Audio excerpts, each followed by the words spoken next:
The title match is underway here in the 2023 Champions Chess Tour Final.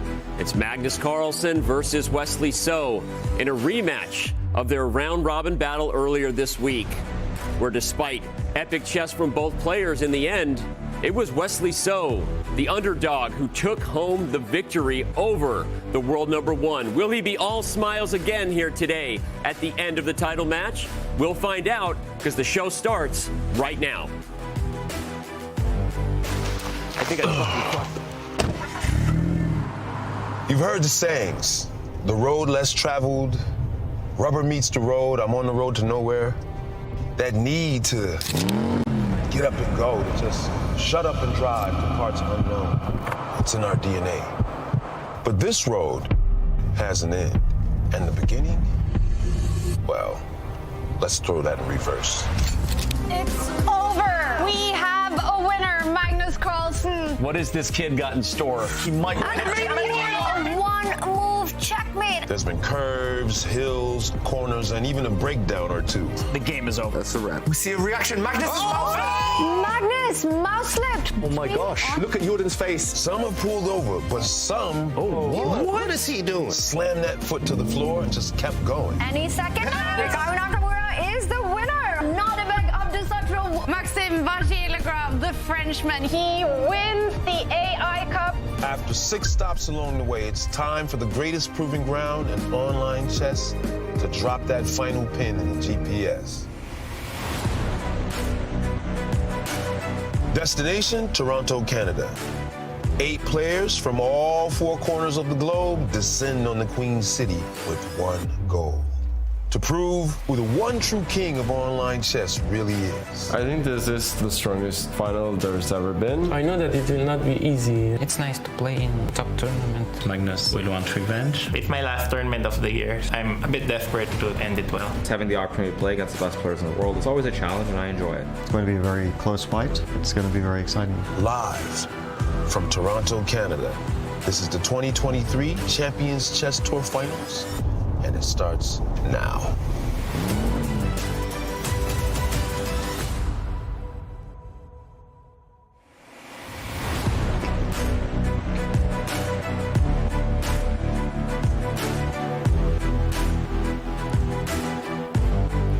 Well, he may be desperate to end it well. Wesley So is going to have a chance to do so as we look across the beautiful Lake Ontario, one of the largest lakes in North America, and you see the CN Tower.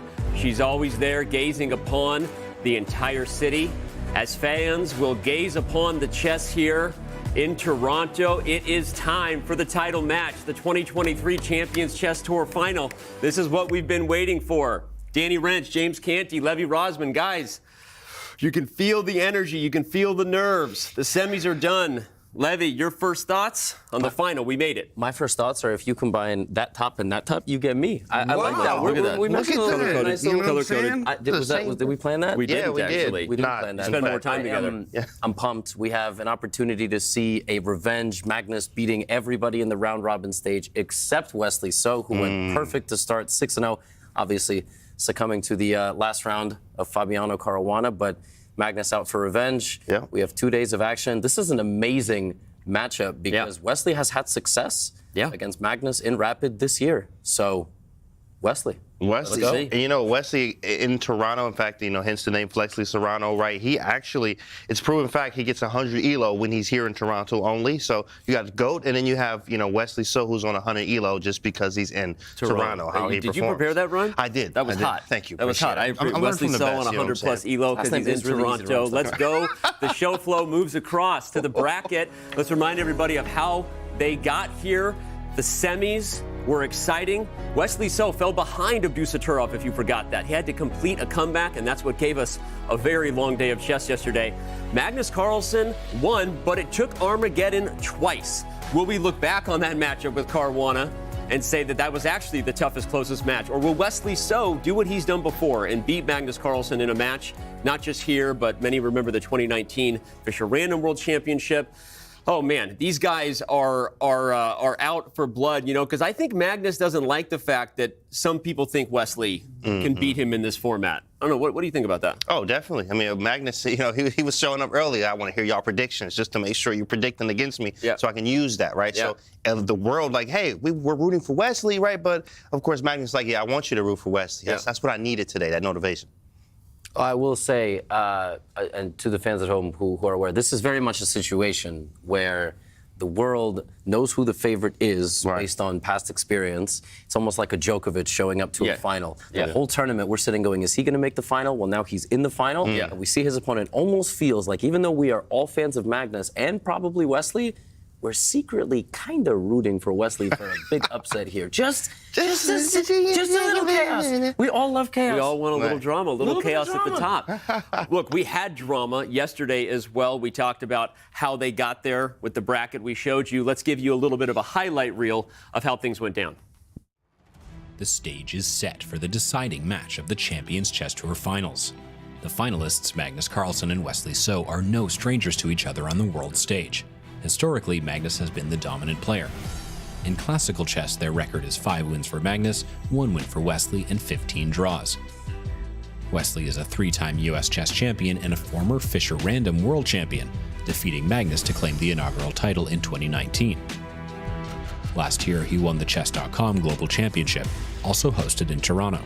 While an impressive achievement, there was one player missing from those finals: Magnus Carlsen. The current world #1 and highest rated player ever, the name needs almost no introduction. The 5-time world chess champion, many consider Magnus to be the greatest chess player ever. After 2 days and 4 rounds, Wesley and Magnus were the only ones with perfect scores going into their match against one another. After 2 accurate draws, it was Wesley that took it home in Armageddon, winning with a bold sacrifice early on. The round robin finished with Wesley and Magnus in first and second respectively, allowing them to skip the survival stage. The winners to emerge from the survival stage were Fabiano Caruana and Nodirbek Abdusattorov. Wesley had a choice in opponent for the semifinal, and wanting to avoid the world #2, he chose Nodirbek. This made for a 2018 World Chess Championship rematch with Magnus and Fabiano. After trading wins with the white pieces, Fabiano stole a game with the black pieces.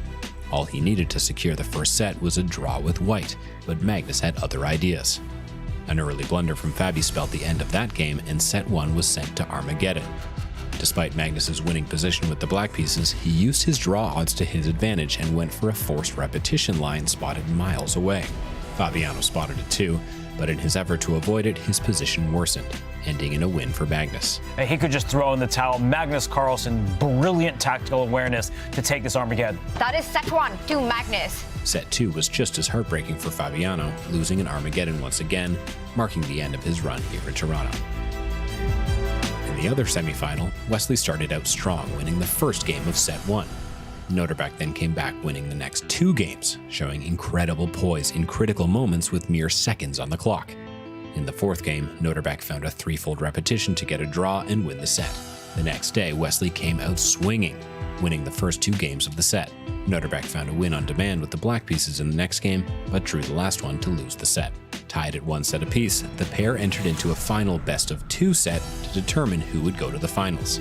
After 2 tense draws, we retreated to one last Armageddon for the day. With immense pressure and $50,000 on the line for a single game, Nodirbek succumbed to nerves and time pressure, allowing Wesley to find a winning endgame with a massive time advantage. He's got no time as well and lost on the board. These are the final few seconds of Nodirbek in the Champions Chess Tour Finals. And the queen can take this night. A new queen will appear. Nodirbek knows it. He resigns. Wesley So is into the finals. Great match. It's been a grueling week of rapid chess in Toronto. One match remains to determine a winner at the Champions Chess Tour Finals. Who will it be?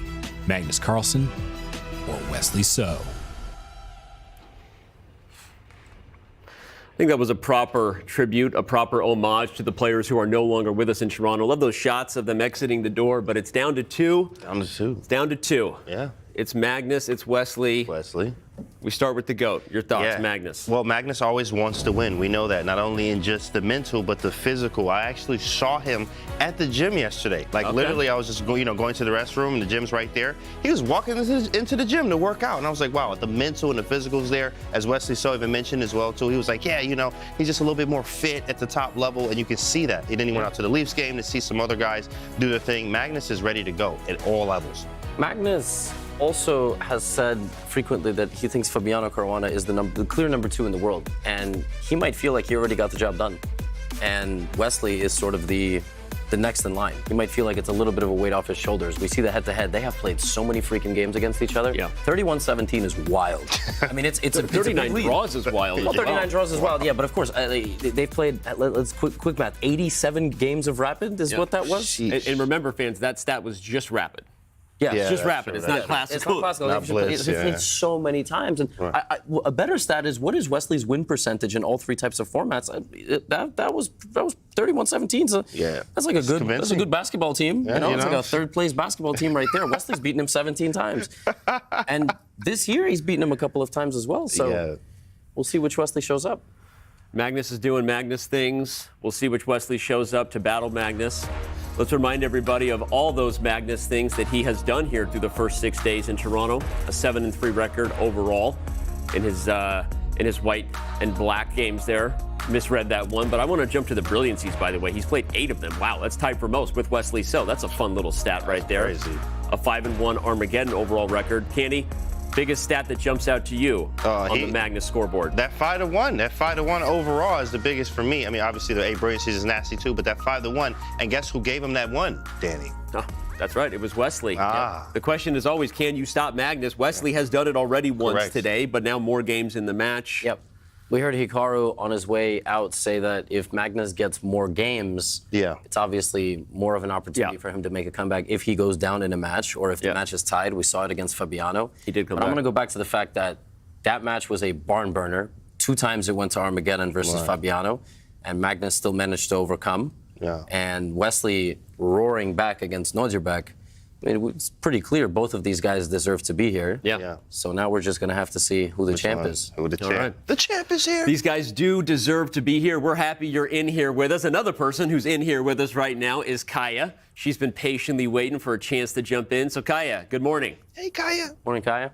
Good morning, Danny. Yeah, it's patiently is the word. I mean, these chairs are so comfortable. You can fall asleep here. I don't know how the players sit here for such a long time, just so energetic. And that's what it's all about today. You know, we started out back in January with hundreds of players in the first qualification. We took the top 8 players here to Toronto. They have been fighting it out now since Saturday. We are now left with 2 chairs, 2 players to fight it out for the ultimate title. And, well, Magnus Carlsen, he is now known as the GOAT after traveling around for chess for many years now and asking the question, who is the best chess player of all time? So many times I heard people answer, Garry Kasparov. But more often now, over the last few years, people start answering Magnus Carlsen. And let's hear what the other players here in Toronto said about Magnus Carlsen before the tournament started. So first of all, what is your take on Magnus Carlsen? Growing up, he was my idol because when I started playing chess, he became world champion 2013. It's always pretty cool. I play against him, and I'm happy that I managed to be quickly in the top so I could compete against him. So he's really exceptional player and an amazing champion. I mean, it is the best player by far, I would say.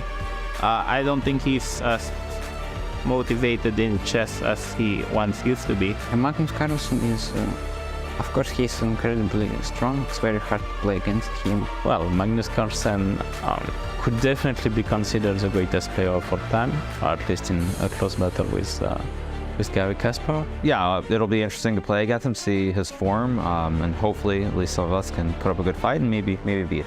The difference between me and Magnus was like 300 tour points, so it means a lot. So I think that speaks for itself, as people like to say.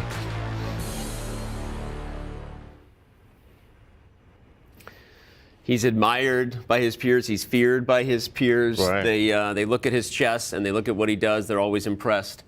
Magnus Carlsen, larger than life in many ways, larger than chess. And speaking of larger than just the chess in here, we now have a fan zone that we got to check in with. Fans. The chess bras are going to be holding it down live at a bar not too far from here. There are already fans in there.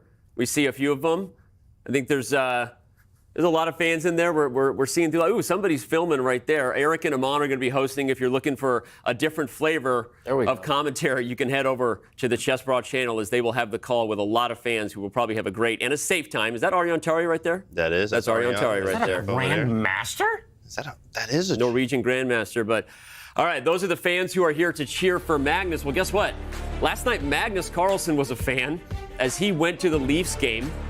And he was cheering for a score that it didn't look like they were having a great time. I mean, just look at that. They were down 5-0. Yep. I'm sure they were having fun anyway. But, Levy, tell the fans if they missed it, what happened in that one? Yeah, that's all I saw. I did not actually see the update until this morning. I thought this was hilarious. You know, you take Magnus Carlsen to a suite in a hockey game, and the home team's down 5-0. Well, the Toronto Maple Leafs scored 5 goals in the third period, which sources have told us has never been done before, but there's going to be hockey fans in the chat that might disagree, or we are just totally wrong. The Toronto Maple Leafs score 5 goals in the third period to tie the score and then lose in overtime. Oh, man, that hurts. Perfect strategy for a Toronto hockey team. Perfect strategy. They lose in overtime. You do get points for going for overtime, but all right, we're overtime right now on Magnus. It's time for us to move across to Wesley So, and you're the guy who gives him the nickname, who just Serrano. You've seen him do it now 2 years in a row. Absolutely. Your thoughts? Well, 100%. I mean, last year when he did win, the CGC, I mean, the big money prize there, all the players he had to go through, and it was very, very strong field. I mean, you see him here in Toronto. He feels so good. You can tell he's in great spirits, and he does get that extra 100 elo that carries over from last year, just because of what he did last year in Toronto. He already took out Magnus too as well. I mean, he's trying to do it again. Yep. And here's how he got there. If you forgot, he did it in comeback fashion over Nodirbek Abdusattorov. He was down, but he showed up on Thursday. Not one, but 2, 3, really, if you consider the Armageddon matches. And Levy, back to you. Your thoughts on Wesley So and whether that chess has a chance to continue now that he's facing Carlsen. Listen, Toronto has been his city. Last year, he knocks out Hikaru, and then he wins the entire thing. This time, he's the top seed. He chooses Nodirbek Abdusattorov. He makes it as dramatic as possible, so we get more viewership. He wins the Armageddon after an 8-match day. Crazy. He picked his opponent, and he sent Magnus the hardest opponent he could possibly find. Magnus overcame the challenge, so now Wesley's going to have to take down Magnus. That would be some epic stuff. I love the call there, because as a guy who's been accused of scripting a few things in the chess world, I will say that if you were to script some content in terms of how Magnus Carlsen falls behind against Fabiano Caruana, not once but twice. Right. Epic comeback in Armageddon. I guess Fabi sent the second one Armageddon. And then Wesley So finds a way to give us the most possible chess he could. The round robin where they threw down, speaking of giving all that he could to chess, was a big match because Wesley So, after losing an Armageddon bid, quote unquote losing, Magnus won black, Wesley blew him off the board. Yeah, he sacrificed a knight, a pawn, a rook, right? Completely, the rook, you didn't scream it. No, I didn't scream it. You know, I'm trying to save my voice for the screams a little bit later. Okay. But incredible game. His 6 days in Toronto, we have there up on the screen. I mean, he's tied with the most brilliancies with Magnus. That's really all we got to look at. They should have just put that bullet point up on the screen. And he's the only one to defeat Magnus in a match here in Toronto. This looks exactly the same. I mean, I was looking, I was like, is there did they change it, production? No, it's the same as Magnus. Both 5-1 in Armageddon. I mean, it's crazy. They're the same person in a different universe. Yeah. Spider-Man meme. I mean, Canny, you're making a great point. The stats are just strikingly similar, right? Crazy. I mean, they have both played the best chess of any two people, and I guess that's why they're still here standing. And still here with us inside the playing hall is Kaya. She's been waiting again to weigh in on So. Kaya, what you got for us? Yep, still here. Danny is still in this comfortable secret lab chair, and I'm sitting by one of the boards. So we started out, obviously, with 4 tables, 4 boards. Today, there will only be play on one board. This is not the board, so that means I'm allowed to touch the pieces. I'm not going to screw up any DGT stuff here. And it's going to be interesting, right, to see when the players come. They always organize their pieces the way they want it.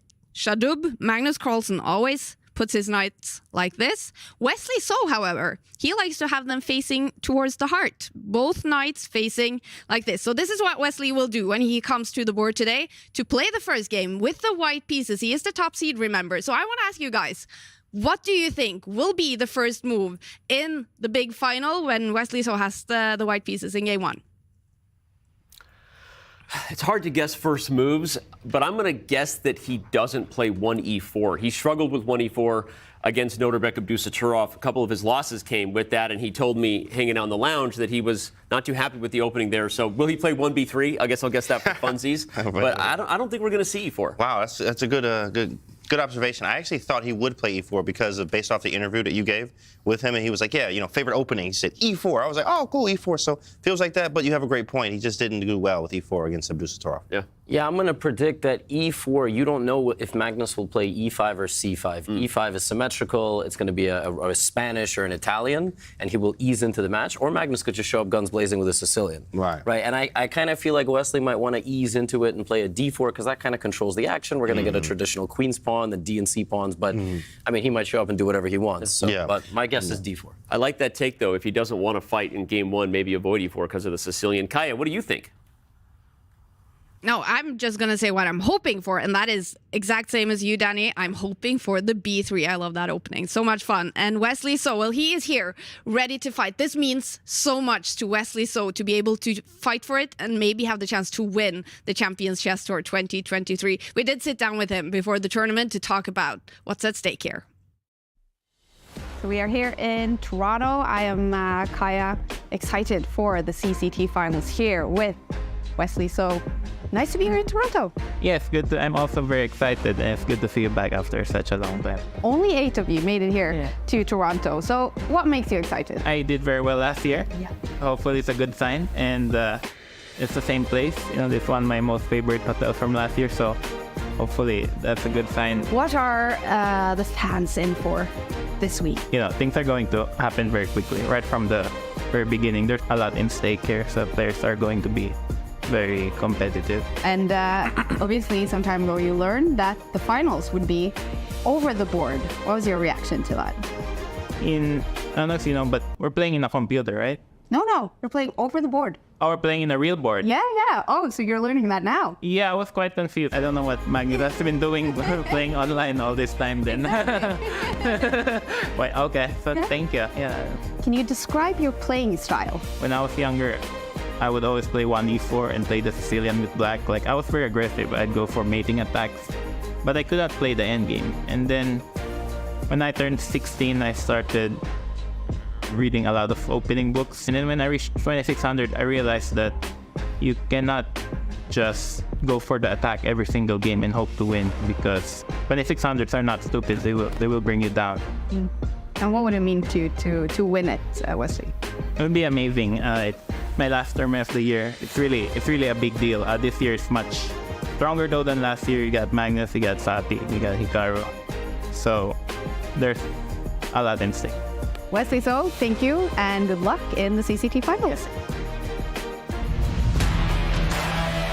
Well, we know how much he would want to win, and here are the odds for him to win, according to the Chess.com stats team at this point, based on a long and lengthy kind of probability algorithm simulation. I'm not going to tell you how we arrived at this, because I think most people tend to agree with it.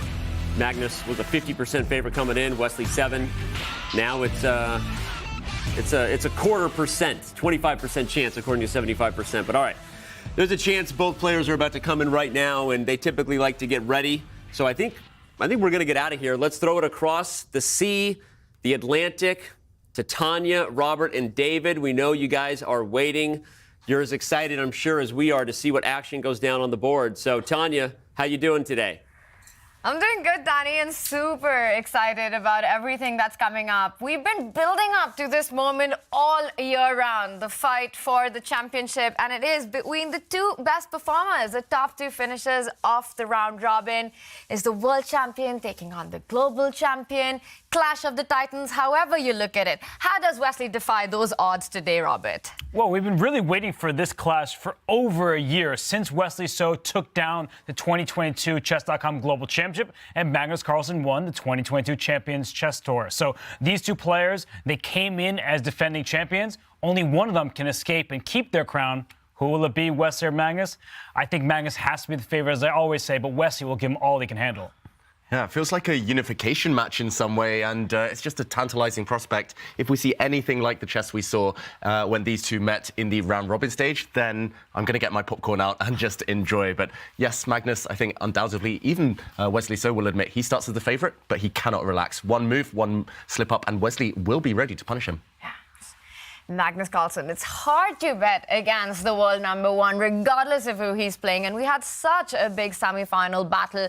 Both Magnus and Wesley put on this phenomenal fight. For Wesley, it went down to the wire. Magnus was able to wrap it up without a set 3. Do you think stamina fatigue is a factor at this point? Well, I feel like the Magnus match in some ways was just as close as the Wesley So win over Nodirbek Abdusattorov, because Magnus won in 2 consecutive Armageddons. It was tied 2 games apiece. Fabiano actually took 3 decisive games off of Magnus. Not something that many people can say in this world. So both players will be exhausted. It's the 7th day of an 8-day stretch here. So I think that both players will have to give all that's left in the reserve tank. And Wesley So did get the job done against Magnus Carlsen in the round robin. It went all the way to the Armageddon, but Wesley, with probably one of the best played games of the finals so far, he took the match in that one. He's got to find that same chess, that same provocative, aggressive play as he did in that one, David. That was a memorable encounter. Wesley throwing sacrifices out there, going straight directly for Magnus's king. He needs more of the same. He cannot be too deferential here. He cannot give Magnus too much respect. It's going to be a long match over today and tomorrow. But Wesley will need to take his chances. He will need to show that same level of attack, of aggression that he displayed in that one game. Yeah, that move, knight to g5. What a move that was, finishing the game in the Armageddon, at least starting the attack and eventually finishing the game. Now, for Wesley, it's a big question, right? It was a different format in the round robin. It was a shorter format with just 2 rapid games going into Armageddon. This is a best-of-3 set. And today, set 1. Are we expecting Wesley in a best-of-4 match to take a more cagey approach? Or does he, as David was saying, go for it, make the most of the opportunities from the very start against Magnus? If I'm Wesley So, I go with my tried and true method. I play solidly against this man right here, world #1, Magnus Carlsen. Doesn't matter if he's out late watching hockey, he always brings it on the chessboard. You see the players, they're about to get set. We will see Wesley's opening approach in just a few seconds. Will it be the King's Pawn opening or the Queen's Pawn opening, or how Kaya predicted? Perhaps we might see another 1b3. I'd be surprised if you see another cowboy chess here. Thank you so much for Wesley So, he starts with white. Thank you so much. Start your game. Ready, set, go. We're off. And it's the finals, the Champions Chess Tour 2023. Glasses off, business time. Wesley So, he's got to choose his first move. Which pawn? It's the title match. He does adjust Jadup the king, and it is 1b3. Magnus Carlsen shakes his head. He is surprised. Magnus was not expecting this. I can't tell if he's more surprised or offended. B3 is not an opening you see at the highest levels of chess, at least not in this time control. You usually see it in blitz chess. But Magnus probably didn't take it so seriously, considering Wesley, he seemed to use it just to get something. But Magnus has not even played his very first move. Wow, not many people in world chess have the courage to play this type of opening against Magnus Carlsen. Usually they're trying to occupy the center, trying to force the issue. And look at Magnus, he's bemused. He's just shocked here, looking up at the ceiling, just trying to pick how to react to this shock, this surprise. And eventually he plays a bit of copycat, mirror image here. He gets ready to fianchetto black start square bishop, playing at g6, the knight out. And will Wesley take this knight? Big stylistic choice. White is flexible. No, he just pushes a pawn. And, okay, we see the first mind games at work. And Magnus Carlsen himself has employed 1b3 with the white side. Definitely something that, yes, Wesley won a game against Nodirbek Abdusattorov in the semifinals, but nobody could have expected this seriously to happen against. We were talking about this being the anti-young player chess approach in the opening. The guy Wesley's facing right now is not exactly a young player. Well, you could argue, still be in his prime. And I can't believe that I, of all people, am about to say this. Did Magnus prepare by looking at Twitter or X, whatever you want to call it? The answer is likely no. But Wesley asked the question, what should I do? He posed that question to Fabiano Caruana, and Fabi said the key to playing Magnus, jokingly, is to prepare for and against 1b3. So we have that opening on the board. We're going to have Fianchetto from both of Black's bishops on the longest diagonals. And Wesley, he was the first to surprise Magnus. Now he's the one in the think tank. There is no combative play, no tension between pieces just yet. We're going to have a lot of fun from the start. We were discussing whether this will be a cagey start, a more solid approach, but it's clear that Wesley wants to start with energy, in a combative manner, in an unexpected opening approach here. David, what's the best strategy when you're taken by surprise early on? Perhaps Magnus was considering that b3 would be an option, but maybe not taking it that seriously. How do you approach that situation on the board? Yeah, it feels like there's always two different paths you can take when you're surprised. One, you think, okay, I'm being surprised here. I want to kind of rise to the challenge, fight fire with fire. I'm going to punish my opponent for their temerity in playing such an opening. Or you just think, I want to survive. I want to kind of negotiate the opening, navigate that safely, just get a solid position. As long as I've weathered the initial storm, I will be able to fight on level terms a bit later. And Robert, what do you think? Is this Magnus taking fire by fire, or just saying, you know what, you got the first surprise in, I'm playing to equalize here? He's played some feeler moves thus far, but I did see him roll up his sleeves, and so he looks locked in and ready to fight for the center. From the black side, you can always push the c-pawn up 2 squares. In fact, by playing b6 early on, not only are you welcoming a Fianchetto light square bishop, but you can fight for the center in this manner using your c-pawn to combat a d-pawn. And Magnus, he delays that choice. He castles kingside. Both players are playing normal moves at this stage. I would say now that the opening surprise is past us and past them, it's about who's about to come up with a plan. Yeah, both sides are super flexible right now. Wesley can push a bunch of different pawns. Most likely the white king is going to copy and castle on the king side within the next few turns. But whether white Fianchettos his light squared bishop as well is the first question. Wesley now mulling those questions over.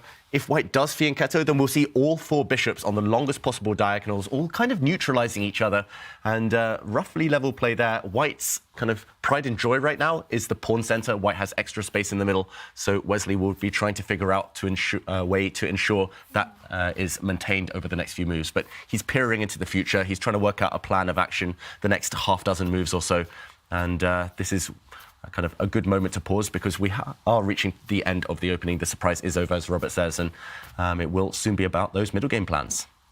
While we might see copycat chess when it comes to the bishops, the center definitely is, just for now, advantage Wesley with space. But that means for Magnus, it's going to be about getting a break in the center. And once you're finished with the development, you want to strike with either the c-pawn moving forward, and that would be my choice of break in these kind of setups, to eventually force Wesley to decide what he wants to do with those pawns. It's always nice to control the center, but when somebody establishes their pawns on the 4th rank like this, you can challenge them with one simple pawn move. We're talking about the c5 pawn push. If Wesley ever decides to push pawns even further, that's closer to Black's clamp, easier to chisel, easier to chisel at that center. And so for Wesley, he's deciding how to continue his development here. I would be Fianchettoing, but I'm wondering if Wesley's looking at this position, saying we're on neutral ground, both of us out of whatever semblance of preparation we could have had. It's like, I don't love my position because I don't know what to do next. It's actually coming up with a plan, not just individual moves. Yeah, and Wesley, for a while, he had his head in hands. I was wondering whether he was napping, catching up with some much-needed sleep there. But it feels like he's just indecisive. Feels like he's frozen somewhat. This is a lot of time to invest at this early stage. We're still only on move 5, as we see with the move counter on the top left hand of your screens, and he's looking away from the board. He's just mulling over. It's a stylistic choice. He knows he's got basically 2 options of setting up his pieces, especially when it comes to developing his light squared bishop, and at some point he just needs to choose. There's no right or wrong answer. It's just what he's in the mood for. Ultimately, these minutes that he's spending will be much needed later on in the game. Are we getting shades of that Caruana-Carlsen game where Fabiano spent way too much time in that game 4 of set 1. Of course, this position is a lot different than that game, but right now, Wesley could play a number of moves quite quickly. I just wouldn't advise getting in time trouble against Magnus Carlsen, especially when you're both in this territory where you're unfamiliar with the starting position here. I think that Wesley shouldn't be worried. He's done nothing wrong, but he's spending a lot of time, and we've seen Wesley be shaky, even by his own words, even what Nodirbek was saying, in time trouble. So for Magnus, he should be feeling good. He's looking confident sitting across from Wesley right now. More than a 3-minute thing by Wesley So at this early stage of the game, and the two choices that David was referring to, either moves the king pawn forward or decides to develop the bishop on the G2 square. He goes for the latter, the fiancatoing, and we see the bishops facing each other. What kind of middle games does this opening setup get into? Does this mean that White eventually wants to try to get more space in the center, perhaps pushing the e-pawn not 1 step, but 2 steps forward if allowed? Yeah, I think he would love that, Wesley So, if allowed. But he is slightly behind in development here because Black has already castled. White's next move pretty much is guaranteed to be getting the White king to safety, castling himself. And Magnus will therefore have a move, maybe even 2 moves, to challenge the White center. And here we go. He gets ready to do so. He first pushes this pawn so that he can next, I think, Robert, your move potentially, push the Black c-pawn and prevent White from stepping forward, gaining even more space. But no, Magnus staying very flexible here. Putting a knight on the rim. It doesn't look like a great square, but later it might hop back towards the center. He's just getting the pieces out. And this is the downside, the double-edged sword of being creative, freestyling in the opening for Wesley. So yes, you've got a healthy position, a playable position, but it's cost you a lot of time. Probably it's going to cost you a lot more time because still so many options on every single move. And Magnus being non-committal is actually a good approach at this stage because Black can choose which pawn to push, either the c-pawn to challenge the d4 pawn or his d-pawn, go up to d5 to challenge the c4 pawn. He has options here, and knight a6 keeps both of those options alive, as the knight a6 actually helps in the event that you want to play c5. Instead of recapturing with the pawn, you recapture with the knight, gaining control of that key e4 square. So White cannot push any more pawns in the center of the board at this stage. Black is ready to do that, so Wesley has to think, which direction is Magnus going to go down? Magnus has not made his intentions clear. He hasn't, but it has to be around these central breaks that we're talking about. And it might not even be a choice. We might see both these pawns moving forward eventually with maximum tension in the center, visualizing opening ideas with the pawns moving forward, the queen side stepping to e7, the Black rooks coming to the center of the board.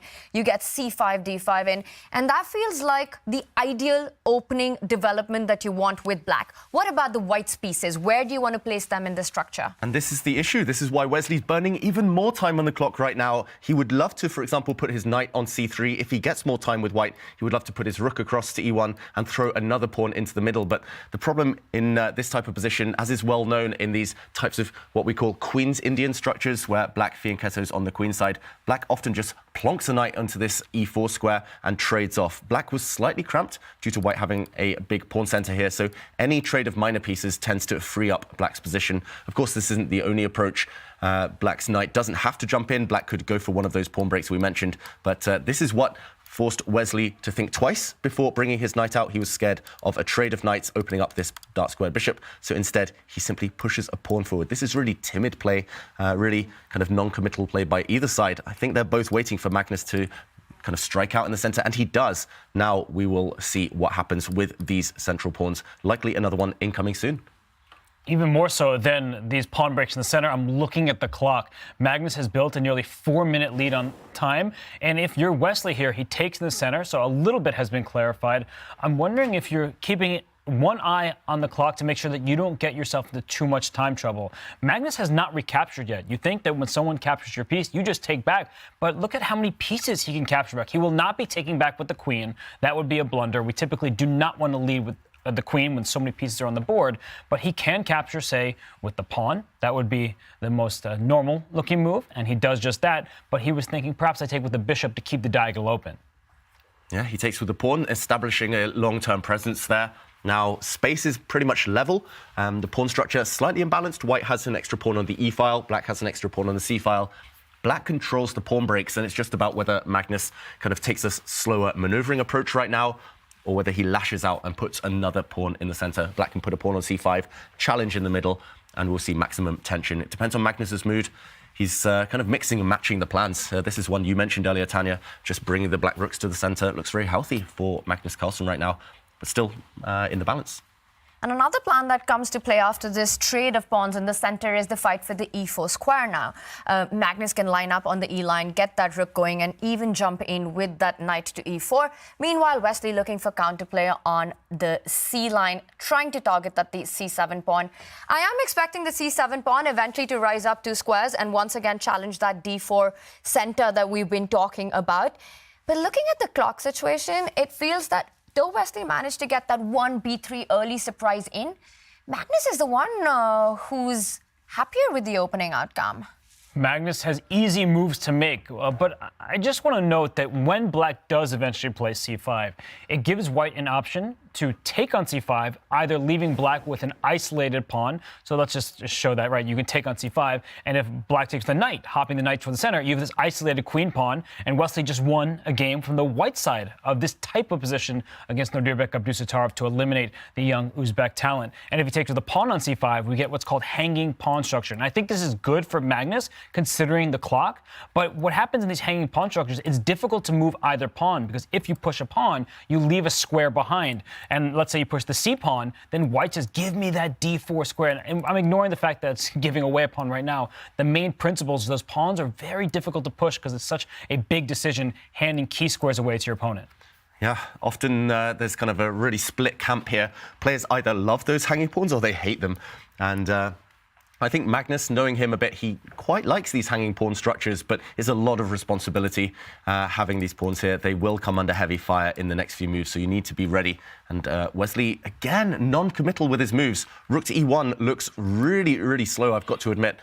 Maybe he'll lift the rook up and swing it across to either c2 or d2, but either way, Magnus, he's going for those hanging pawns. He's taking the responsibility on, and he's got extra time on the clock to do so. Looks like Wesley less familiar, less comfortable in these positions than his opponent. Yes, after that first initial move and surprise, it feels that Wesley's play has been very solid, cagey in this position. But when you don't take the fight to Magnus, Magnus will bring the fight to you. And that's what we're seeing happen in the center right now. He's put the rook on d8, lining up with white's queen, so feels that he's ready with the pieces. The rook from e8 will slide down to c8. I think the big question will come right now for Wesley. Is he going to be the one who takes on c5 with his d4 pawn? Or does he just simply keep the tension on the board as is? Because one thing that Magnus would not like to do here is capture the d4 pawn himself, allowing white's knight to jump to a key d4 square and then be really ideally placed to start targeting the isolated queen's pawn. If I'm Wesley, I am capturing that pawn on c5, but he's now down under 6 minutes. The time difference is growing between them, but capturing on c5 and then moving that knight on c3, back to e2, take one step backwards just to take 2 forwards. You're going to leap into the position here, because when the knight reroutes to f4, just like in that game against Nodirbek yesterday, you are putting a lot of pressure on the black center. The bishop on b2 is a much happier piece. White's pieces are coordinated quite nicely. So for Wesley, I would be taking that pawn on c5, but I would also be moving more quickly. And he does not take. He instead leaps his knight forward to b5. He's taking advantage of a square that black can't easily kick that knight out of. Yeah, he's gained a square, Wesley, so this white knight looks pretty strong, but he's also given up this square. It's something you mentioned, you alluded to earlier, Tanya. Black's knight on e4 often is a very strong piece. Anchored by a pawn, nicely supported there. It blocks out this light squared bishop long term, and Magnus instantly seizes this opportunity. Suddenly he's opened his own bishop, with all the 4 bishops kind of staring off at each other along these diagonals. It's all about whose bishops are better and who holds the key to the center. Suddenly black's bishop potentially the stronger of the pair here. And queen to e2, evaluation bar slides down slightly. It's all about the clock time, so Magnus has literally double the amount of time. And yes, no obvious moves. Suddenly it's getting a bit sharper, but I'm starting to like black's position. Move 15, Magnus twice the amount of time on his clock right now, and the one with more control over the center, especially with that last knight jump that we saw. It is undoubtedly pressure Wesley right now. He does make the move queen e2, but not easy to find follow-up plans right now. That queen does defend that bishop in b2, which was pinned just to move a go. You couldn't capture on c5. So perhaps Wesley looking for ways to simplify in the center, and we can expect that pawn takes pawn trade coming up next after queen e2. And one thing I really like about Wesley's knight jump is he's eyeing that a7 pawn. It looks completely irrelevant, but black, since the beginning, has want to connect the rooks, put them on the d and c files. That rook on a8 is stuck protecting that pawn on a7. So perhaps a clever try from Wesley. I didn't understand it at first, but now that he's protected his bishop on b2, d takes c5 does feel more annoying for black. That bishop on the dark squares in front of the black king, it's an important defender in the event of a potential attack, whereas that bishop on b2, it's happy to trade off the board here. So I do think that Magnus has a big question in front of him. And very often when you're playing, and every move doesn't have to be one where you make these big decisions, David, you ask yourself which pieces can you actually improve. The one piece, as you mentioned, the rook from a8 cannot move because a7 is hanging. But that knight on a6, it's done its job. It managed to get c5 in. Is it time to reroute it, try and find a way closer to the center? Yeah, there's a few squares for this knight to jump to. If we look at all of the black pieces, as you say, Tanya, when there's no concrete action, when there's no kind of calculation, no attacks, no defense, no threats, why not improve your worst place piece? And black has two of them, this rook doing nothing. Just to point out Robert's idea here, unfortunately, this pawn would simply fall. You lose a pawn for free. So yeah, it looks like the remaining candidate to be improved is this knight. A few options. You can drop it back, try to trade off for white's knight, but somehow this feels a bit clumsy after a trade. You do get stuck on this open, or what's about to become an open file on the c file, stared down by the white rook. Feels a bit counterintuitive. And the question is, do you go the other way? Do you jump forward with the black knight? The question now persists, what to do with it next? Do you drop back again towards the center? This looks like maybe the most harmonious move to me. And evaluation bar doesn't react. That's very good. Putting pressure on white center, but it does take a bit of time. And maybe Magnus is just wondering what to do here. For example, if the dark squared bishops disappear, are these pawn strengths? Are they weaknesses? Can Wesley chip away at them? I'm not sure exactly how the game would continue. The queen could give a check, for example. The black king may be forced back, and it looks relatively level to me, but maybe Magnus is looking for something even more ambitious. I think his default setting, though, should be improve a piece, because that would be very logical right now. When I was growing up, my coach told me that a good way to try to find your next move is ask yourself 3 questions. It's the rule of 3 questions. What's your opponent's threat? If there's a threat immediately, you counter that, you defend against it, you play against it. If there's no threat on the board, ask yourself, what's your opponent's weakness? In this position, there are no big weaknesses right now. The play is still going on. And finally, you ask yourself, what is your worst placed piece? So if none of the 2 apply in the beginning, you go for your worst place, you improve the position. And I think this rule has also been mentioned by Jakob Agard, if I'm not wrong. It's a good checklist to keep in mind because some players think when I can capture, I have to capture. That's not the case here. Capturing on d4, as we've been talking about, that will only help white. Black will be saddled with an isolated pawn. Some trades will happen, and that's good for the side who's playing against the IQP. So knight b4 looks like a very nice move, but perhaps Magnus doesn't like the resulting trades that we saw with a3, kicking that knight back to c6.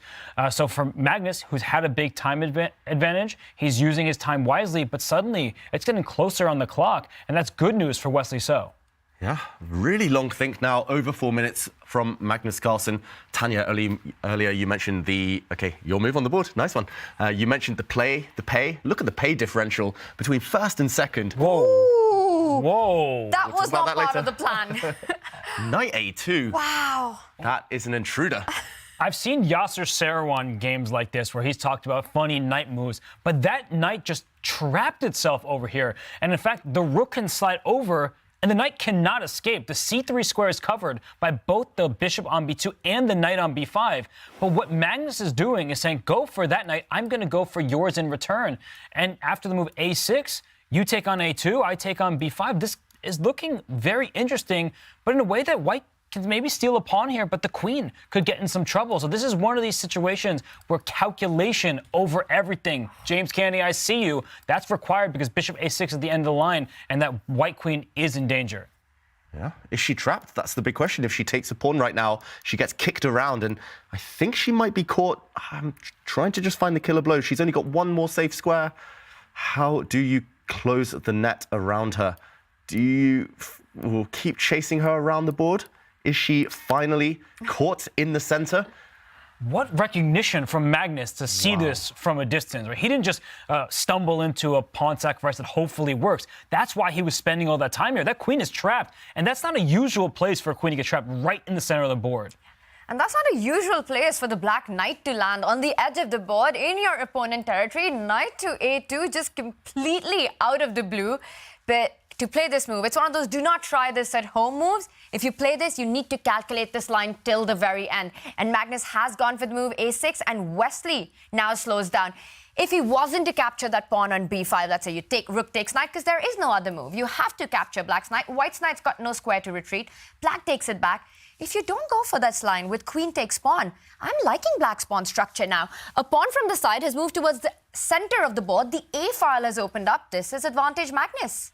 Big advantage Magnus, especially if he's able to get one more move and push a pawn further down the board, establish a protected pass pawn. But okay, Wesley does find an alternative. He realizes that yes, the black knight is trapped. Yes, the white knight is also trapped, but he can first trade off and make sure that these bishops stare down at each other.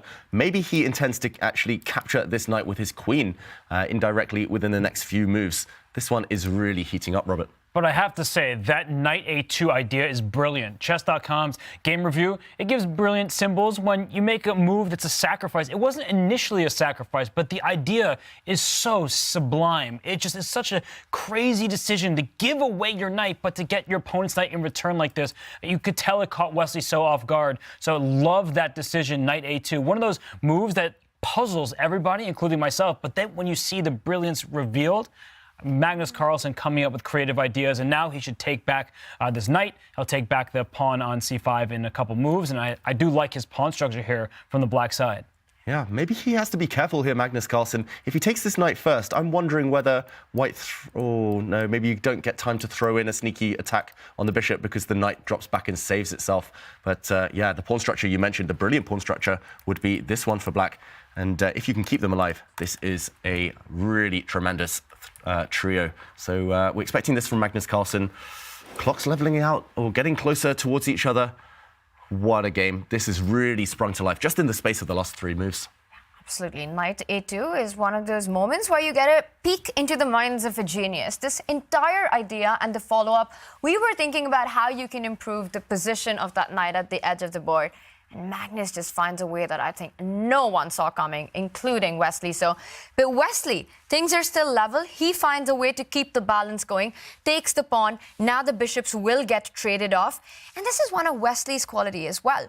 He could be taken very well by shock, by surprise with knight a2, but he just composes himself so quickly and finds the best way forward. He's quite an objective player. You don't really see Wesley take unnecessary risks. So if he can trade off all the pieces and secure a position where he doesn't have big losing chances, he will go for that. And right now, he has grabbed that knight on a2. Like David said, the queen takes it and plays b4. So it's kind of like hanging pawns, but there are three of them. But he is gaining access to the d4 square. If black pushes the pawn up to c4 right now, the knight will slide into this juicy d4 square. That bishop on b7, it's a passive piece. Black does have this well-established protected passed pawn on c4. That's the good news. But that bishop is not great. There are going to be some long-term chances for both sides. It's a very double-edged position.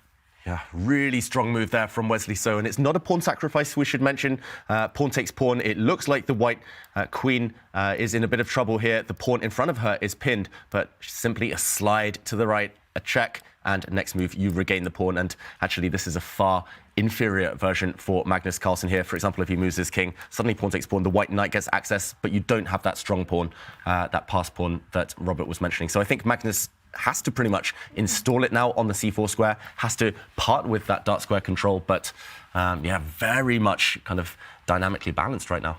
And this is a critical moment. We often talk about critical moments in chess, which are based on calculation long lines, but even trades, structural changes, these are moments that define the rest of the game. So Magnus has slowed down.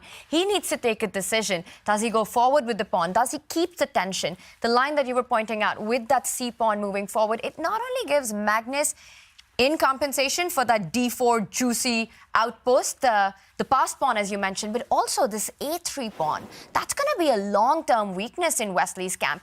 Double up the rooks at the edge of the board, the A line, and you've got to tie down all of Wesley's sources defending that. But Magnus takes a thing. C4, are there any other ideas that he's considering right now apart from the C-pawn moving forward? Well, Magnus is down on time for the first time all game, so that's bad news if you're a Magnus Carlsen fan. Wesley maybe caught him by surprise. It was a clever try with this knight a2, getting your own knight trapped, but this d4 square looking so available to the white knight. I agree with David completely that you should push this pawn to c4. You want to close more lanes. If you take on b4, you're saddled with two separate isolated pawns. That's unideal. But Magnus down under 2.5 minutes right now. He could get in danger because he may not have the time to calculate afterwards. And he reaches out and he's making a move. Did he take on b4? Yeah, that did look like a capture. We see that happen. Queen gives a check, a trade offered. Anytime Magnus Carlsen offers a queen trade, you've got to slow down and make up your mind. It's always a difficult decision. Wow, this is really anti-positional, what Magnus is doing. It's not what he wants to be doing, but he's trying to clarify the matter, as Tania says. If it comes down to an endgame, he's banking on the fact that the black knight in the centre is so active, black's rooks will be relatively active. Deficiencies in his pawn structure, yes, black's bishop is a really poor piece in these ensuing endgames, but he's posing questions to Wesley. Does Wesley keep the queens on? He can avoid the queen trade, go recapture the b4 pawn with his own queen. But big decision ahead right now for Wesley. Endgame or no endgame. Tension, no tension. And if the queens do stay on the board, that means that white will be left with this bad a3 pawn. Tania had highlighted that before. It's a target for black's pieces. So this was a smart play by Magnus. If he wants to shut down Wesley So's winning chances, queens off the board would have done the trick. But Wesley said, let's keep this game going. Now your pawn on b5 is right in front of the white queen. Can that be grabbed? Whew! d4. So Magnus is still throwing shots at Wesley So. That's a big shot. You said endgame or no endgame. Usually when you're playing Magnus, the default answer should be no endgame. Wesley keeps the tension going. Magnus sacrificing to open up that bishop on b7, making it a sniper. Magnus looks away. Are there tactics in this position? I think Magnus, in his mind, he's blundered. He's just thrown away a pawn for pretty much nothing. He's banking, I think he was at least relying on tension, some threats against the f2 square. White's pawn there on f2 near the white king is a bit vulnerable. The black queen, X-ray vision, the black knight attacking it, but there's no tricks, there's no traps. He's simply given away a pawn, and watch out, your b5 pawn is hanging as well. The evaluation bar says he's fine, but Magnus, frustrated at himself, he, after regaining composure there, drops his knight back to d6. Wesley's a pawn up. Wesley has some big chances in this game. And maybe he was looking at some kind of knight takes pawn on g3 because the bishop on b7 stares at the knight on f3. That knight is currently under attack. But tactically, that would not have worked out, that sacrifice, because f takes g3 and the f5 would have been open. Perhaps we can show that later. But knight d6, that is still a good move. You see the evaluation bar, which the players don't have, saying it's maybe marginally better for white. And the reason why is that the extra pawn is now this isolated d pawn. So black had it. Now it's white's turn. And so white's pawns are a bit vulnerable. The black rook can step up to a4 to put pressure on the queen and that central pawn. Magnus is still doing okay. He's doing okay, but he doesn't have the eval bar telling him that. And we saw him react right after giving up his pawn. Right now, Magnus is on the defense, down a pawn. He is playing for activity of the pieces. The rook hitting the queen, expecting the light squared bishops to be traded off. And just looking at the two rooks eyeing the d4 pawn, that black knight nicely placed, controlling the b5 pawn.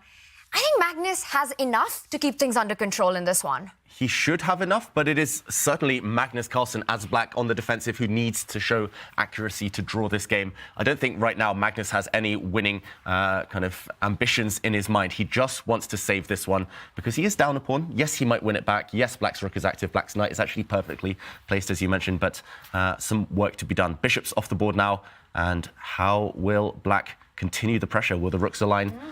Will black go for those two weak white pawns? Isolated pawn on the A file and on the D file should be enough to hold.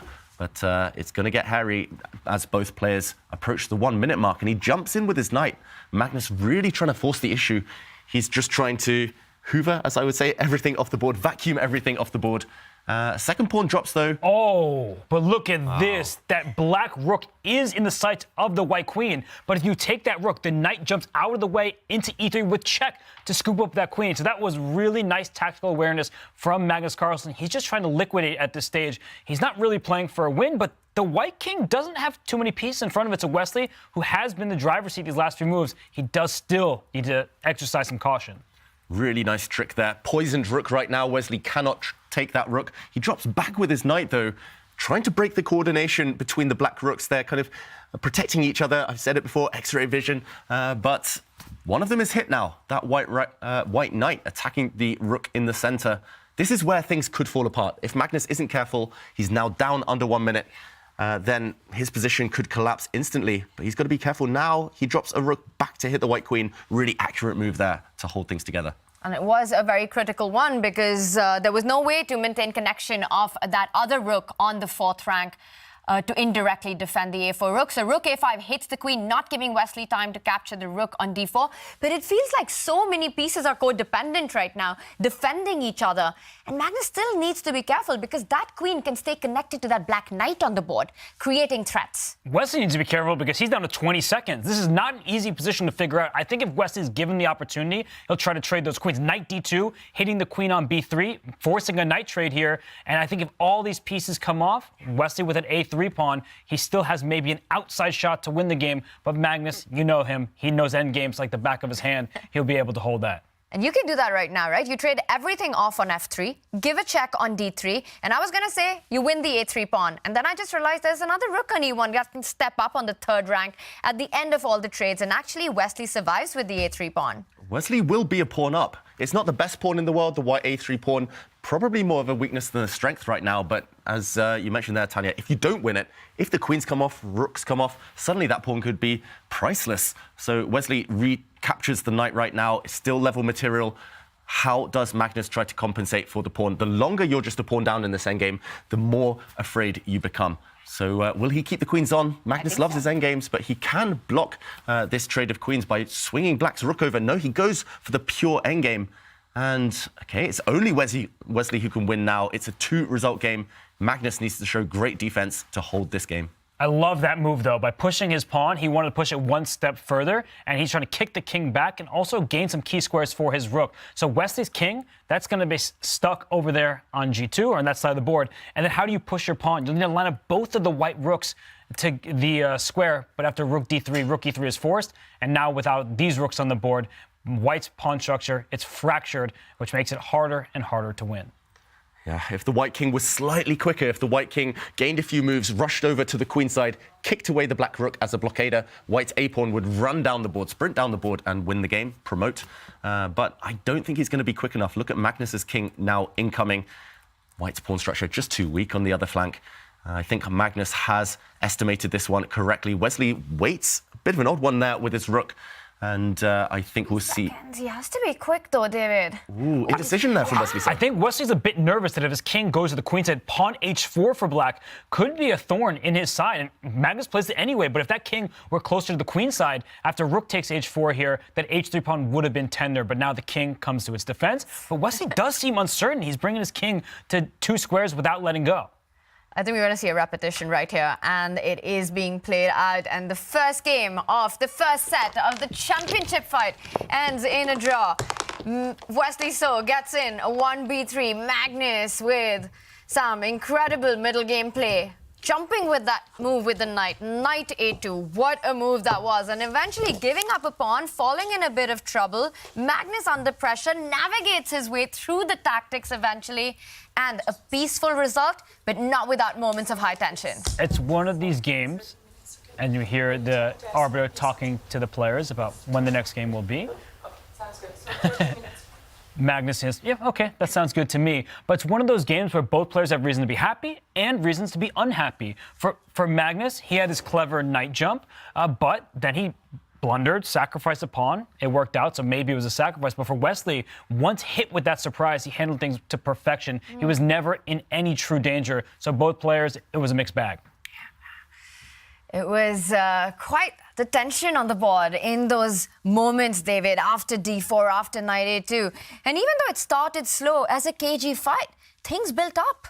Things definitely built up. They build up to a head later on, and it was when Magnus sacrificed a pawn that perhaps Wesley So started to get a bit excited. It was here Magnus threw a pawn away, threw it off the board. He played pawn to d4. Actually, a very good practical move before White is allowed to establish a bind by putting something on the d4 square and blocking up Black's bishop forever. So throwing this pawn off the board, we suddenly saw a reaction from Magnus Carlsen, perhaps missing, as Robert mentioned earlier, that knight takes pawn here is not possible. Yes, you unleash an attack against this white knight, but after the very sneaky capture away from the center, you find your bishop pinned at the end of the variation. Black here would be doomed. The bishop or the queen would fall. You lose material. So Magnus suddenly had to recompose himself. He very wisely dropped back his knight to the d6 square, putting pressure as well on this white knight. And a few moves down the line, we saw another very nice tactic from Magnus Carlsen. In this position, he is down 2 pawns, but he found a nice rejoinder to save the game.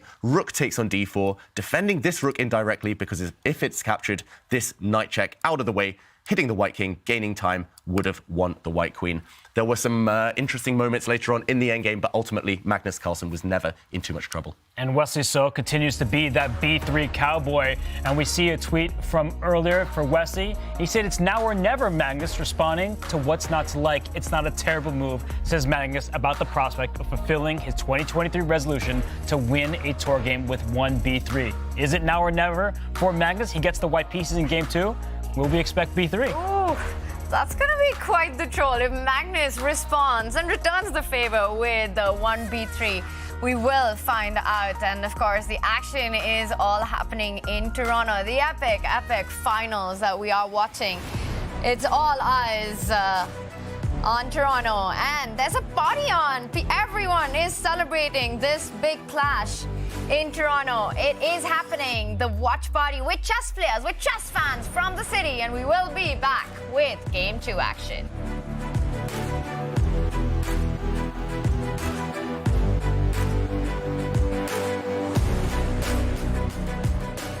And what's your thoughts on Wesley So? Hyper solid player, you know. A very solid player. Wesley is solid. I think that if he had more maybe self-confidence or belief in himself, then he could have even achieved more than he did. But what he achieved in his career so far has already been quite enormous, and I've always found him one of the most difficult players to get even an advantage against. If he can regain some of the form that he had last year and the global championship here in Toronto, then he has a chance. Wesley is a formidable opponent, very rarely loses, always ready to pounce when you make a mistake, but otherwise it's also very difficult to beat him, so that's a great combo. And when he feels the blood, he's always there. Normally I would say that the match format is very well suited to his style, but it feels that he's been considerably less solid maybe the last year and a half. Doesn't really look for wins sometimes, but he really hates losing, so it's really difficult to beat him. He's a very good person, his character is really good, so I have a lot of respect for him. A new opening for your wall is here. Capture new major pieces on unique metal posters from Displate. Now with the official collection from Chess.com. Mount them in seconds with a tool-free magnet kit and swap them whenever you like. Make your move. Get an exclusive discount on all metal posters. Shop now with the code CHESS at Displate.com. Here in Toronto for the Tour Finals with the reigning champion, Magnus Carlsen. So with this field, with the format that we have here, what do you think is in store for the fans who will watch this? I'm sure there'll be plenty of exciting matches. Maybe I have a couple of exciting matches and the rest are pretty swift. What would it mean to you to win it again? I think this is the strongest final there's ever been. I think to find anything that would top the final of the inaugural season with the 7-set match against Hikaru would be tough. Now, we do hope we have new fans watching as well. So if we do have that, how would you describe your playing style? I would say I'm fairly universal. Probably I lean slightly more technical than tactical. Depending on the day, I can play in any style. Perfect. Well, Magnus, we wish you best of luck in Toronto. Thank you for joining us. It doesn't look like much, but neither would a Sicilian defense to the untrained eye. This is a performance enhancer. You don't see it? How about now? Manage your air quality, sharpen your performance, change the game with Air Things.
If you're in one of these cities, don't watch the finals alone. You can join one of these watch parties happening in your cities at these very cool chess clubs and enjoy all the action with your chess friends and families. And don't forget to send us some photos while you're there as well.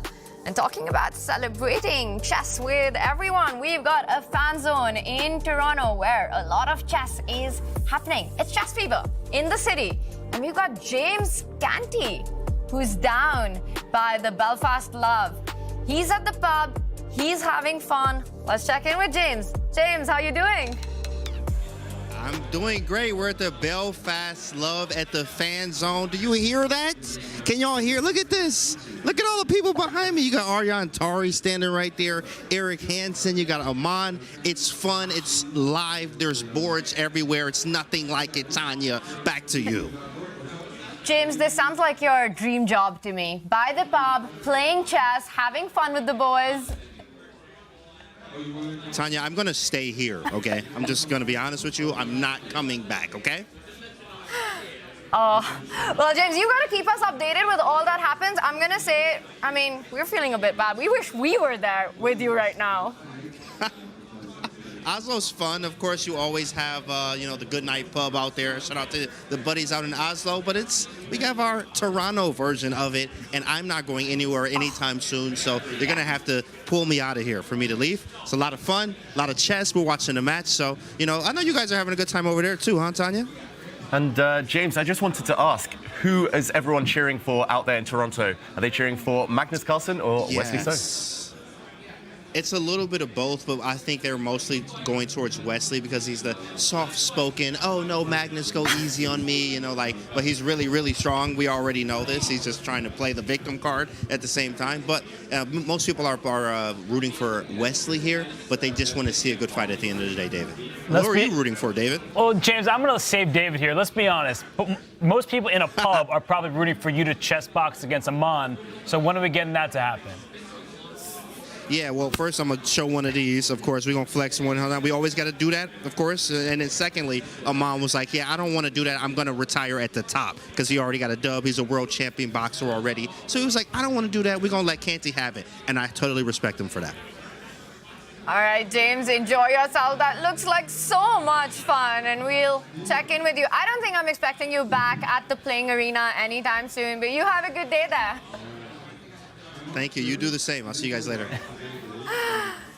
James Gandhi at the fan zone in Toronto, and he said that the crowd is rooting for Wesley. And I can imagine. I mean, last time Wesley was there, the Chess.com Global Championship, he won the whole thing. He's got fans in Toronto. He's got fans in Toronto. He's got fans all around the globe. And I think that many people root for the underdog. We saw the stats at the start of the show that heading into today's match, Magnus Carlsen, 75% favorite. Wesley had the other 25%. Will this be the one of the four that Wesley needs? Toronto seems to be rooting for him. Yeah, it feels like his city, pretty much his hometown at this point, Wesley, so where he's had so much success before. And if he plays like he did in that first game, putting Magnus Carlsen under some pressure, I'm not betting against him either. It feels like this is going to be the closest of close finals, and all bets are off. The two players in their best form, showing us some world-class chess in Toronto. And Kaya did catch up with Magnus after that Game 1 action. That was game one, and well, Magnus coming to the board here, facing 1b3 in the first game. What was your reaction? Well, I mean, he's played it before, and I mean, it's partly memeing, I guess, but it's a good move, so no big deal. Is it something that is offensive at all to face? No, of course not. Okay, good. What did you think of the first game here? I was really happy with the opening. Sorry, I like these setups for Black quite a bit.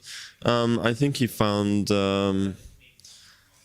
he found a good plan with knight b5 and queen e2, but I was also quite happy with my reply there, and I was really looking for ways to fight for an advantage, but I didn't really find them. And then I miscalculated a bit, so I actually had to fight for the draw a little bit, but fortunately it was not too difficult. You didn't feel under big pressure at any point there?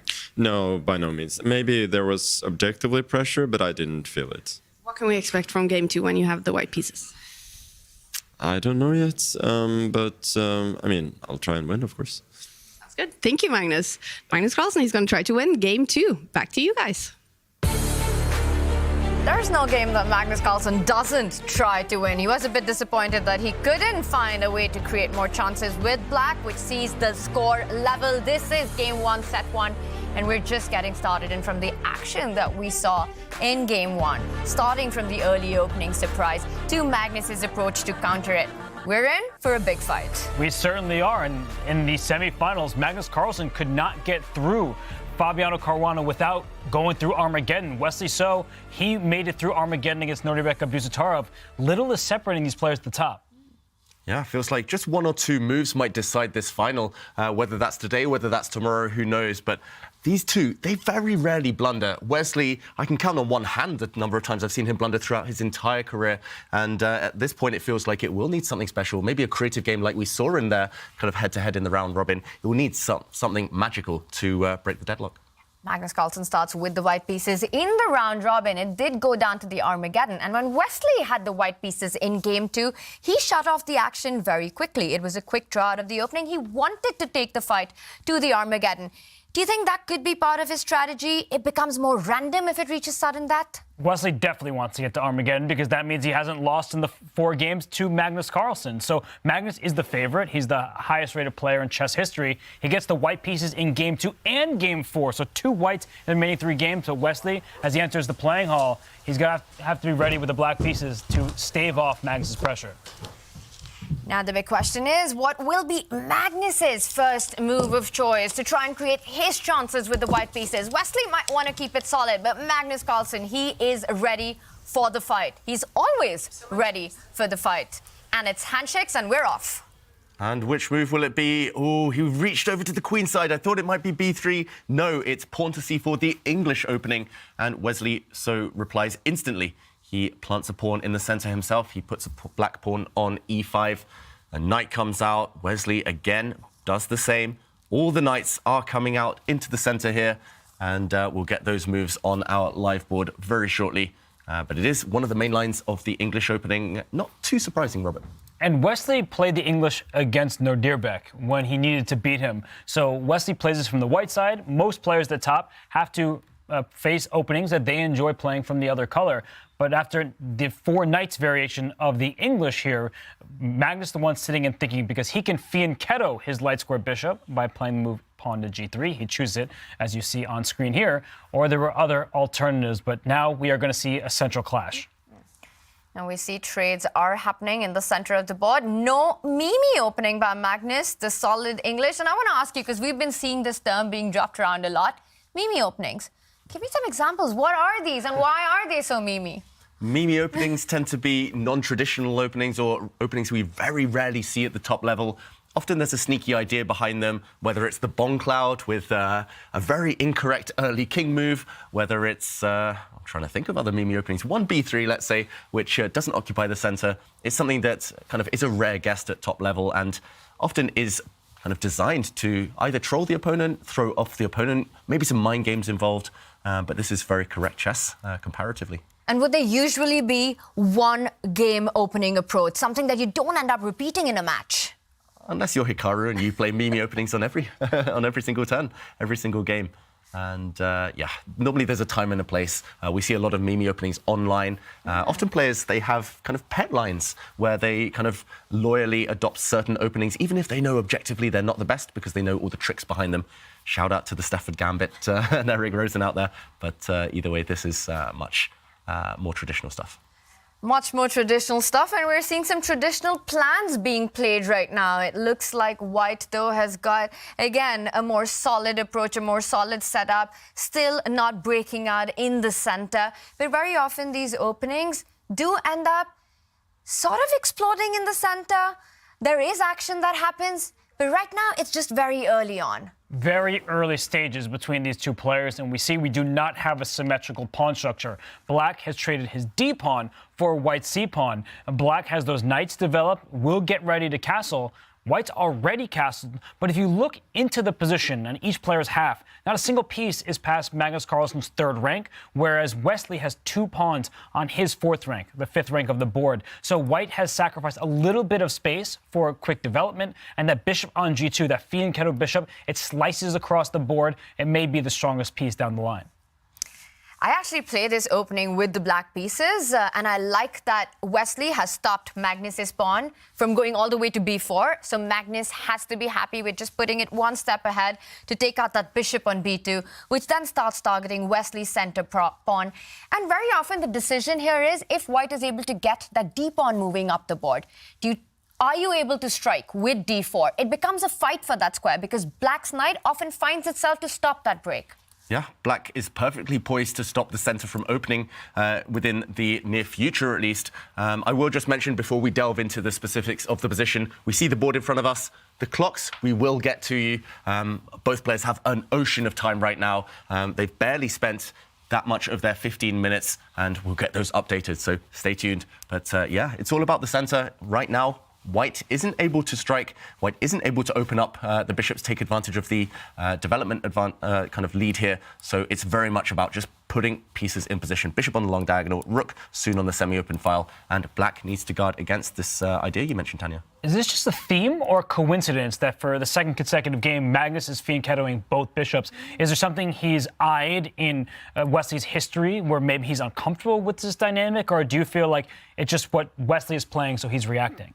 I think a bit of both, Robert. I think Magnus does have this kind of affinity for kind of fianchettoing his bishops. He's played it a lot, especially the last couple of years, I've noticed. He loves to just fianchetto at any given opportunity, but Wesley's pretty much asked him to do so, especially the first game. Once Magnus fianchettoed once, it kind of made sense to be logical, consistent, and fianchetto both bishops. And I'm surprised we're seeing Magnus pause. The logical follow-up to his move would be to plant this bishop on the long diagonal. Then again, he might be slightly tempted now that the Black Queen's vision towards the d4 square has been cut off by her own bishop. d4 on the cards. Why not explode the center? I'm really surprised by Wesley's choice of square for developing that bishop.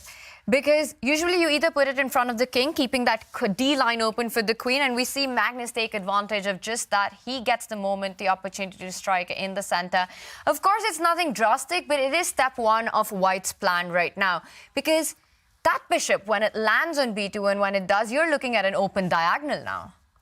And this d4 pawn break was perfectly timed. You want to line your queen up with this dark square bishop if we see that series of trades in the center, because there could be some checkmating ideas down the line if that knight on f6 is dislodged. So for Wesley, he's playing for a solid position, but now he's ceding ground to the world number 1, and the c file is open. Rook can just slide on over to c1. That's very natural. That knight on c3 can actually jump forward to the b5 square at any moment to try to get the 2 bishops advantage.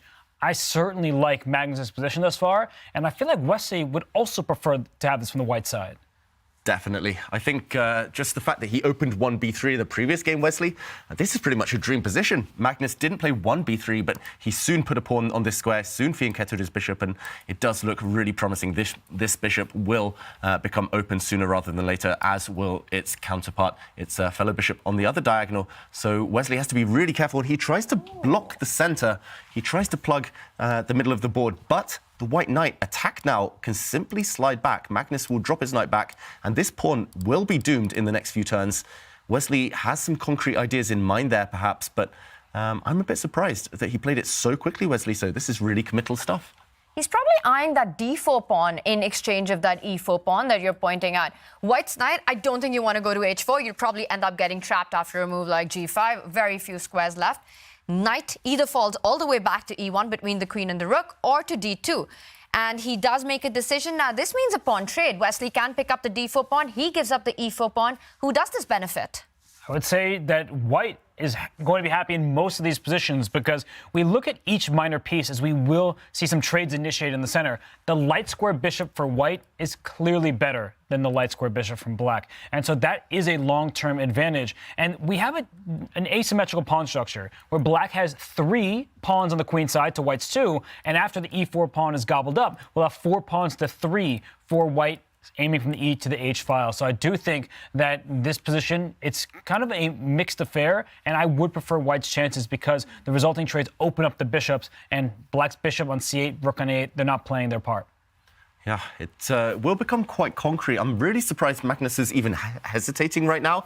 Thank you to our fantastic producers for getting the clock. That's a nice close-up. Both players still with a lot of time left. Magnus there with just over 10 minutes. Magnus as white in move right now. And Wesley, he's been playing much, much faster than in the previous game. He's up at just under 13 minutes. So Magnus, a bit of pressure on the clock there, dipping below the 10-minute mark very shortly, but he does eventually capture this pawn. We see the live action shot there, and things are opening. It's those bishops, those fianchettoed bishops on G2, B2 that will be benefiting from this little transition. But Wesley, I think his idea is to trade off and soon to park the black bishop on E5 to challenge for squares and challenge for this diagonal. White's bishop is a bit loose, so potentially some tactics in the air, and he does play that move. So right now it is getting sharp. The position, the center has exploded, and Magnus needs to navigate that little change in scenario.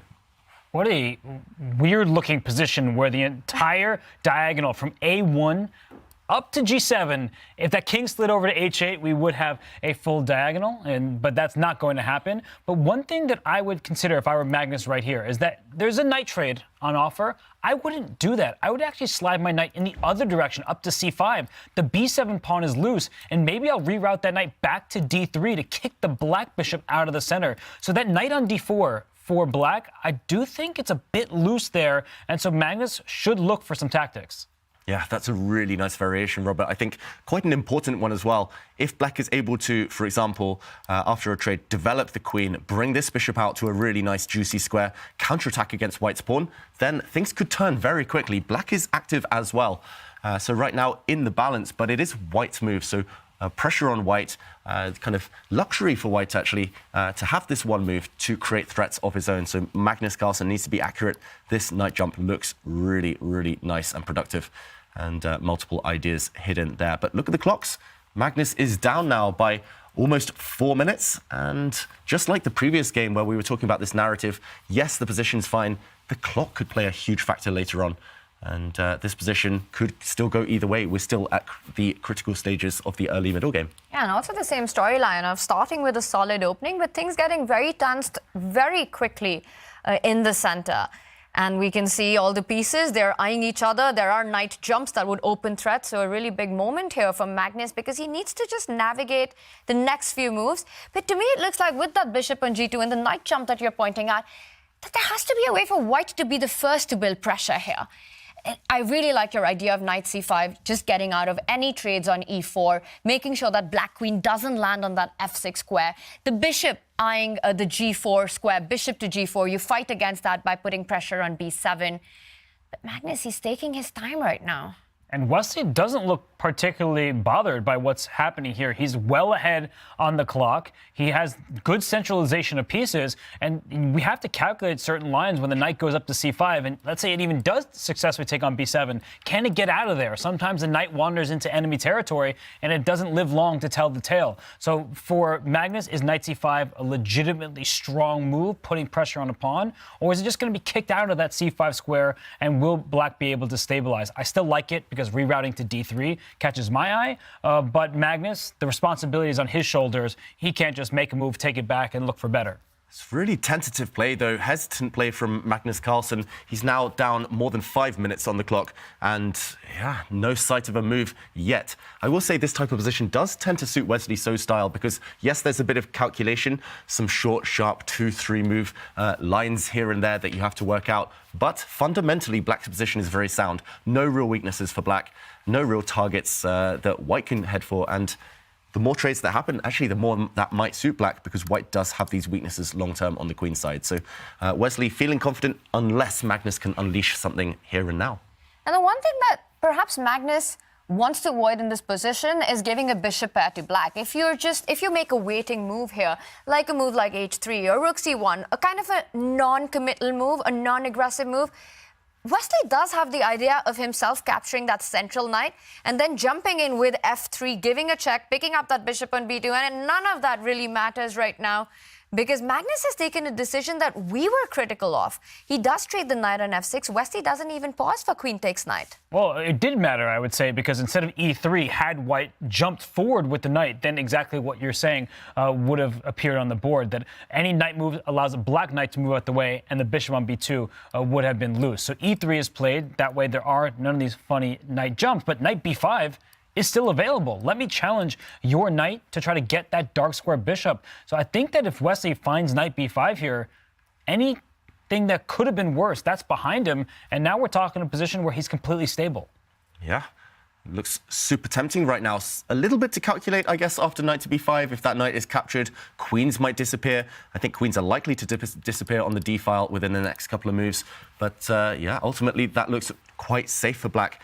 Maybe the other option would be to just drop back to one of these two squares and say, yes, this tension is a bit odd between the bishops, but black's definitely not having the worst of those. I think it's more about the fact that black needs to accelerate play right now. Otherwise, this bishop will be inferior to its counterpart, white's bishop putting pressure. Black's simply stuck at home. So that's why I feel we're all quite attracted to this move, knight b5, kind of accelerating the play, forcing the tactics, and they look fine for black. And at some point, as black, you want to make the move c6 to blunt out that bishop on g2, to make sure that that b7 pawn doesn't remain hanging. Wesley finds the accurate way. He goes knight to b5. The bishop on b2 will be picked up. So he does get that bishop pair going. And once he's able to get c6, what white is relying on is perhaps to get the knight back to d4, making sure that more pieces, more minor pieces get traded off. But to me, that looks like we're headed towards a second draw. It looks very likely. And Magnus, I think he cursed himself briefly. He is not happy with his standard of play. He's not even looking at the board right now. But what's just occurred is white steals a pawn on c7. Yes, the white rook in the corner is under attack. But if black takes white's rook, white takes black's. I still think this is what Wesley should go down, because after bishop takes rook, and we're just going to see this, we don't have to show you it, bishop b2 right now, those queenside pawns are quite vulnerable. So even though white is ahead material at the moment, you have to be really careful. Bishops are long-range pieces, and a bishop coming out to e6 quite quickly next, b3 can be in danger. If you're Magnus, perhaps you just acknowledge this should be a draw, and you make that draw happen before it gets too late. And Magnus low on the clock as well. He can push the a pawn one step ahead and then try and get that knight out to b6. But Wesley, will develop that other bishop to e6 as we were talking about it. Give up the b7 pawn. The bishop's activity is more than compensation in this position. How likely is this to end quickly in a draw? Oof. I don't want to put a number on it, but very high chances, I think, right now. Yes, white has a 4 versus 3 majority on the king side, but that is irrelevant. That's kind of the last factor on Magnus's mind right now. He actually drops his knight back, and I think this is pretty much tantamount to a draw offer. If black goes and takes this pawn now, white will be able to take off this black bishop, even maybe go a pawn up again, but we would see opposite color bishops. The rooks might not stay on the board too much longer, and I think this might be in its final throws, this game. And I'll say that the rooks coming off the board is really the essential point, because after black grabs this pawn on a3, white takes the bishop, b7 falls. If the rook stayed on the board, we've seen Magnus win many endgames of that nature, but rook c1 at the end of the line forces the draw. Wesley goes for it, and without more pieces, you can't attack, pile up pressure on squares, and you can't put too much pressure. Once the black king moves, pawn goes to f6, there's no passed pawns. The players are going to find a way in this position to just repeat things, and there's no hope to play here. With equal pawns on one side, on the queen side, that extra pawn counts for nothing. And Magnus, he does bring his king forward. You can create one passer, but with the opposite color bishop complexes, that passer will be stopped. So a matter of moves, Magnus down to less than 6 minutes on the clock. But for me, this feels that Wesley got out of the opening without too much difficulty with black. Yeah, maybe just 1 or 2 small kind of half chances for Magnus to complicate the issue, to be a bit more ambitious. But ultimately, Wesley's kind of just found really smooth ways to hold this one. And you can see both players' body language. They're playing so quickly, racing towards the draw now. Ultimately, white will only be able to create one pass pawn. You need two, though, in opposite colour bishop endgames. Black will blockade on the dark squares. Black's king can even just park itself on a square such as e7 later to block that advance of the e-pawn. And this one, yeah, simply nothing to do. It's only one pawn. Opposite colour bishops always play on to the end, especially if you're pawn up, just in case. But at this level, at this elevated level, unfortunately, just a draw. No one won a game by agreeing to a draw, but this one is, regardless of how long it goes on, is headed that direction. Magnus doesn't immediately fall back with the king, implying a repetition. He does move the pawn forward, so he is going to play this one out. Wesley puts all his pawns in the same colour as his own bishop just to make sure that everything remains defended. Yeah, good strategy in general. And Magnus, he's just going to play around a bit. How soon do you think we'll see the draw, Robert? It should be soon, and I want to give a shout out to Wesley. He had the black pieces in this game. So many players have struggled against Magnus Carlsen, but he's had no difficulty from start to finish. And it's not a position where there are any cheapos or tactics or tricks. There's just one extra pawn. It's on e4, and that's why Wesley parked his bishop on d6. In order to push that pawn, the white king would need to step forward to defend the square. But as soon as that bishop leaves f5, the black king can step right back in opposition of the white king. So you make sure you control the dark squares. There's nothing that white can do about it. I think it's about to happen now. We're going to see the bishop shuffling around with no way to improve, no way to even really find a way to get that e-pawn moving forward. But perhaps if the king was to step in opposition right now, what Magnus wants to do is give a check from the other side, from that e8 square. And then we will see the line that you were pointing out with the e-pawn moving forward. Yeah. He will actually be able to force the pawn through, but the problem is, yes, it will be an e-pawn, yes, it's just one pawn, but black's king will always blockade on the dark square. The black bishop will do a great job of defending the a5 pawn and the h6 pawn. White's king will not be able to attack them both simultaneously. They're both separated. I think just great strategy from Wesley just to set up everything, all the pawns on dark squares. And we'll see this happen. I think we'll see everything we've been describing unfold. Magnus just playing around, repurposing, remaneuvering his bishop, but ultimately not much progress. I think his final trick will be to give a check and hope that the black king goes in the wrong direction, if there was a wrong direction there. But now the pawns are traded off. Look at the black king. That white e-pawn will never be able to bypass on the dark squares. Yeah, any moment now, I think we'll see the handshake. Can't kick that king out of e7. That's the nature, and there's the handshake. Draw agreed. We're 1-1 in the first set of this title match.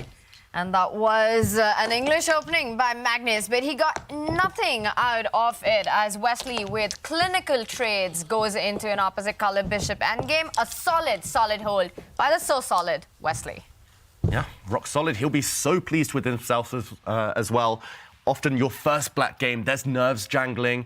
You know your opponent will come for you when they have white, but ultimately he didn't face a single problem at all. He was always in control. And roles reversed in a way where the player with the white pieces was the player that was in some time trouble. So for Magnus Carlsen, you see him stepping out of the playing hall into the hallway in Toronto. He got all of nothing with the white pieces. Credit to Wesley, stubborn defense, never gave him a chance. Yeah, very similar to what we saw from Magnus in game one with the black pieces. So we are seeing a cagey fight between these two players, which has left us with a 1-1. And we will be having game 3, 2 more rapid games. And again, in this format, yes, you can hide, but you can't. You can't survive forever from the decisive result, because there will be an Armageddon in case of a 2-2 tie. It's still far away, and to me, it looks like the players are just settling into a match. It is a long match. It is first a best-of-2 set, and if that's a tie, it goes into the third final set. So not rushing their decisions, not playing very provocative chess so far. There's a title on the line. There's a $100,000 prize difference between first and second. If you win this, $200,000 in the bank. So there's so much at stake, and there's little that separates players at the top to begin with. So why give your opponent a victory? No unnecessary risk. Solid approach from both players thus far, and nothing has separated them at all. A really even fight, and we haven't really found one player get a big advantage or a dominating position out of the opening. David, the second one also had a similar narrative to what we saw in game one. What stood out to you? Yeah, very similar narrative, just high quality chess in general. And chess with best play should objectively be a draw. There was one moment maybe Magnus Carlsen would have been kicking himself that he didn't apply more pressure. Perhaps he could have kept more pieces on the board and asked more questions, but it was here that things pretty much fizzled out towards that peaceful outcome. Magnus Carlsen, we were talking about a knight jump. This tension between knights is really awkward. He could have jumped to c5, applying pressure to this b7 pawn. And if black now reacts and, for example, blocks this long diagonal, then ideas such as dropping the knight back, kicking away this bishop, and the game would continue. It's hard to imagine too big an advantage here for white, but at least these bishops on long diagonals do give you good long-term prospects. And instead, however, Magnus couldn't stand the tension. He wanted to trade things off. But it was in this position, after pawn to e3, Wesley found a really nice way to totally neutralize any prospect of an advantage. Knight back to b5, profiting from this pin. It's actually a pawn sacrifice, as we saw after a few trades. Knight takes pawn on c7 now, but as we saw, everything just disappeared. Takes, takes, takes, and at the very end, after a few more adventures, we saw this dynamic. Opposite color bishops, dead draw. And Magnus Carlsen's not going to be unhappy with the result, but at the top, they just want to apply the pressure, as you were saying. So they kick themselves. Why couldn't I make Wesley sweat more? There was no sweating in that game. The result was never in doubt. Wesley So played perfectly. He held a draw. He gets white pieces in game 3. It is ultimate glory on the line, championship on the line, $200,000 for the winners. So much at stake for these players, and the battle between the two best performers starts with a cagey fight. And of course, celebrating chess, we also have really cool posters to decorate your walls. Bring more chess into your life with these displayed posters. They're lightweight, they're easy to hang, they look really fun, and they're probably going to inspire you to play some more chess. Displayed.com/chess is where it's at, and there is a 33% off with the code CHESS. It's just chess, chess, chess everywhere. And there is more chess coming up as we are about to go into game 3 of the big final between Wesley So and Magnus Carlsen. Currently, the match is tied. It promises to go down to the wire. We are expecting more provocative chess. Subscribers, stay with us as there's a fun trivia coming up just for you.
Everyone, it's Kaya, roving reporter for the CCT Finals. I'm going to give you guys a venue tour. So coming out of the elevator, that's where the players will be entering all their games every day, heading straight into the player lounge. So they can sit here, relax if they want. Coming in here, this is everyone's favorite place. This is where we have the catering. And the catering, Kenti, is awesome. Oh, yeah. As you can see, best part of Champions Chess Tour is this right here. It's the food. It's amazing. I'm having an egg burrito. Oh. I'm about to be so energized for today's time. The food is amazing. Okay, enjoy your breakfast burrito. I'm gonna take you guys in here. So I'm actually gonna say this is where the magic happens. First of all, in the corner here, that's where I have my mix zone and I get to interview all the players in between games. And take a look at this. Take a look at all the screens, all the equipment, a lot of fantastic people are here to make this event happen. I did say that's where the magic happens. Well, actually, this is where the magic happens. This is the venue, you guys. A huge room, actually, and so much equipment in here. I actually heard we have 20 cameras rolling here every day to show you guys what's happening on the boards. Should I try a chair? I'm not sure if I'm allowed though, but okay. Loving the CCT Finals, and thank you for joining this venue tour.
As the biggest chess stars are in Toronto, we are also celebrating with more, and this time it's the Chess Kids stars versus the streamers. That's happening on the 18th of December. That's this Monday, and you don't want to miss out on this big challenge as the phenom, the 10-year-old Fabiano from Argentina. He's just playing some brilliant chess.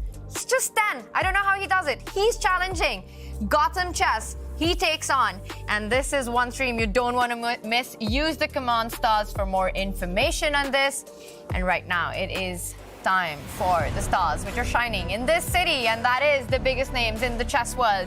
And two of the biggest performers are fighting for the finals, the top prize, $200,000 on the line. And of course, crowning of the ultimate king of the Champions Chess Tour. And look at that crowd. It is the fan zone in Toronto. Some big names there as well, as we're being informed. We've got the chess bras, we've got grandmasters, we've got everyone enjoying chess. James somewhere in the mix there. I wish we were there as well. That looks like a lot of fun. But two players for whom the fun has to wait. It is Magnus versus Wesley. That's on Game 3 coming up. 2 kg draws. Kaya caught up with Wesley So. Wesley So, you didn't seem to be in any sort of problem in that game with the black pieces. Do you agree? Yeah, well, so far so good. Hopefully I can maintain it all throughout the game. But it's actually funny because Magnus played this same exact line against me with the other color, like he was black, I think in 2021. So 2.5 years ago online. Yes. Good memory. No, well, that's the only reason I played this line, yeah. That's the only reason I studied this line, because I noticed Magnus been playing this knight f6 stuff. When actually he played it against me 2.5 years ago, I've never seen it before. I was like, a knight f6. But it's actually pretty good. Like, it's really, really solid, because usually you play knight b6, but then it also makes sense to bring the knight over to the king side to protect the king. So I'm not 100% sure if Magnus remembered our game, but actually we were following it pretty much all the way to the end. Like that game in the online, I was white and I had to win it. So I didn't really get any chances. But I think even this knight b5 was played there, unless I'm crazy. So is that why you basically didn't spend almost any time here, or you were just completely in control on the clock as well? Yeah, because I just followed Magnus' game. So that's one good thing. I think when you're training in chess, people always ask how you train. And then some coaches, suggest puzzles, all that. But I think it also makes a lot of sense I think it makes the most sense actually to analyze your rivals' games. Like not just bits and pieces, but the entire game, opening, middle, and end. Like I learn a lot whenever I'm analyzing Magnus' games. And basically the only time we've seen you in a little bit of trouble here in the finals is when you have been low on the clock there against Nodirbek Abdusattorov. Is that a big part of your tactics here, to just don't get into time trouble? Well, I'm trying, but it's easier said than done, because I think this position knight b5 was our game, actually. It's very funny. But anyway, I think it's definitely part of it. As I said, beginning the tournament, speed chess is mostly psychological. Like, you're not going to calculate every single bit of detail. You just gotta move and trust your intuition. Like Boris Gelfand, I think he said that you make a move first and then you think on your opponent's clock. So it's definitely part of the job. But my time management has actually been very poor in game 1. The only reason game 2 is because I just followed his game. But yeah, for sure. Because if you get under 2 minutes, you can have a very good position, but you can lose it in one move. So gotta watch out for that. Well, we're definitely going to see this match go to 4 games. What are the chances you think we're going to see it go to Armageddon? Well, I hope Magnus is not listening, but I mean, I wouldn't mind if both matches end in Armageddons because, I mean, he's a better player, so he got more opportunities with more games. But if in Armageddon, anything can happen. So hopefully I can reach. Wow. Wesley wants it. We want it. Let's see if this goes to Armageddon. But first, game 3. Back to you guys. Bobby Fischer famously said that he doesn't believe in psychology. He believes only in good moves. And Wesley's so there saying that speed chess is mostly about psychology, about intuitive play. But we've been seeing both these players burn so much time on the clock in the early moves. And we just heard Wesley being critical of himself, saying, I can't afford to do that, not against Magnus Carlsen. He also called Magnus the heavy favorite, saying, I hope Magnus isn't listening. I want Armageddon. So we never know with Wesley, how confident is he really? Is he just saying things to act a little bit like he's not the confident player that we know is capable of beating Magnus, as he did at the 2019 Fischer Random World Championship? And as he did a couple of days ago as well, in the round robin of the Champions Chess Tour Finals. It is going to be a big fight. David, 2 games to wrap it. And Wesley made it pretty clear he's happy to take it into Armageddon. What do you think? Are you expecting more aggressive, ambitious play by Magnus in the coming rounds? Potentially, especially in the 4th game. I think this next one, Magnus has black. He wouldn't be averse to something a bit more peaceful and ideally with minimal pressure. A draw there, I think, would be great for both. But stylistically, I think it's difficult for Magnus, even if he has white, to press. Wesley's so solid. If you poke him too hard, if you wake him up, he'll come at you. And I can see Magnus getting frustrated. If there's kind of this flurry of draws, if he's not able to get any chances at all, Magnus has a history of lashing out from occasion or doing something a bit kind of impulsive. So I think Wesley's got his strategy kind of all lined up, all worked out, and it's paying off so far. It's one of the pitfalls to avoid. Hikaru Nakamura has lost in consecutive years to Wesley So, in part because he plays for a win, sometimes at all costs, and the cost is great. Here in the title match, Magnus Carlsen takes his seat. He gets the black pieces. $200,000 first place prize up for grabs. When there's a first place prize, his name is often etched next to that trophy. And we've spoken so many times about how Wesley's style just frustrates his opponents and makes them come at him, which gives him the opportunities that he is waiting for. Don't poke the dragon will poke you back. And it's Magnus Carlsen who's first at the table. Wesley So still to arrive. I would be shocked if we saw another 1b3 by Wesley to start with. We've been talking about these Mimi openings. He's done it against Nodirbek with success. He played it in game 1. What do you think Wesley has up his sleeves for this one? Yeah, we see a handshake. Wesley did play 1b3. He didn't get a bad position, but he didn't get an advantage in the first game. This time it feels like he'll be more direct, more ambitious, and we're about to have liftoff. Stay hydrated. They get their drinks next to them. It's going to be a sweaty fight between these 2 players, depending on the opening that we get. Will it be, again, a solid draw, or will we have more? 1e4? That gives me hope. It's the Sicilian. Cecile for the kill. And Magnus, not just the Sicilian, playing pawn to a6 on this last move. That is ultra provocative. Doesn't fight for the center at all.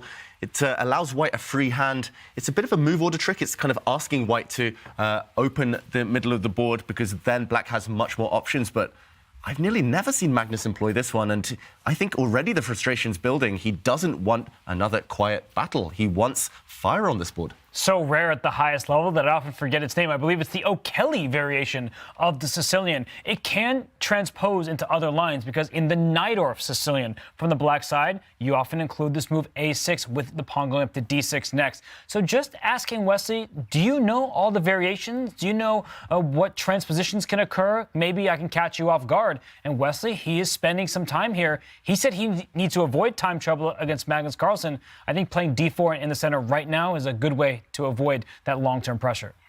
And it's so important to not burn too much time in the opening because the critical moments will arise, the position will get messy, mistakes will happen, and the player who has those extra seconds in those moments, that's often decisive in this one.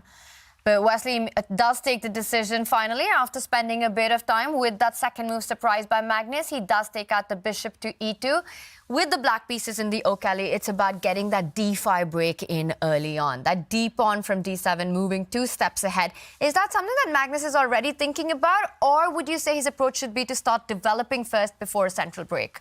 Normally, you want to get the pieces out, and I think this last bishop move from Wesley So might throw Magnus off. As you say, normally black wants to break open in the center very quickly. You're kind of waiting for your opponent to commit, and you react accordingly. But white hasn't committed anything. White is simply developing. White's next move is natural, obvious. If black does nothing, white will just castle his king. So certain pressure on Magnus Carlsen right now. If he lashes out a move such as d5, black's queen would be forced out early. I think that might backfire. So I'm expecting a pawn push here or black's knight to come out, maybe the queenside knight. Either way, Magnus, he's the one to launch the surprise. The O'Kelly, I must admit, I've forgotten that name too. It's that rare, as you mentioned, Robert. But OK, now we're headed into more traditional waters. An open Sicilian, potentially, depending on Wesley's next move. He pauses. Will he take with the pawn? Will he take the pawn with the queen? Will he take it with his knight? Lots of options here for Wesley So. And in standard Najdorf territory, we see white capture this pawn with the knight, and black's pawns are in normal positions. He does, in fact, take with the queen here. So if the black knight steps out to c6 to attack the queen will slide back in front of the dark square bishop. And I have to say, this kind of reminds me of some games that Magnus has played from the white side of this opening. So Wesley saying, you can do it, I can do it too. That was his kind of mantra in the previous game. He did mention, Wesley, that these two had a battle in the previous game, but with colours reversed from 2 years ago. So he's just copying Magnus's opening. He just says, OK, you often play 1b3, I'll play b3. You played the English opening a few years ago against me. I'm playing it this time. And now a variation, as you mentioned, Robert, that Magnus is quite renowned for, as the white queen most likely going to step back now, either to e3 or to the d3 square.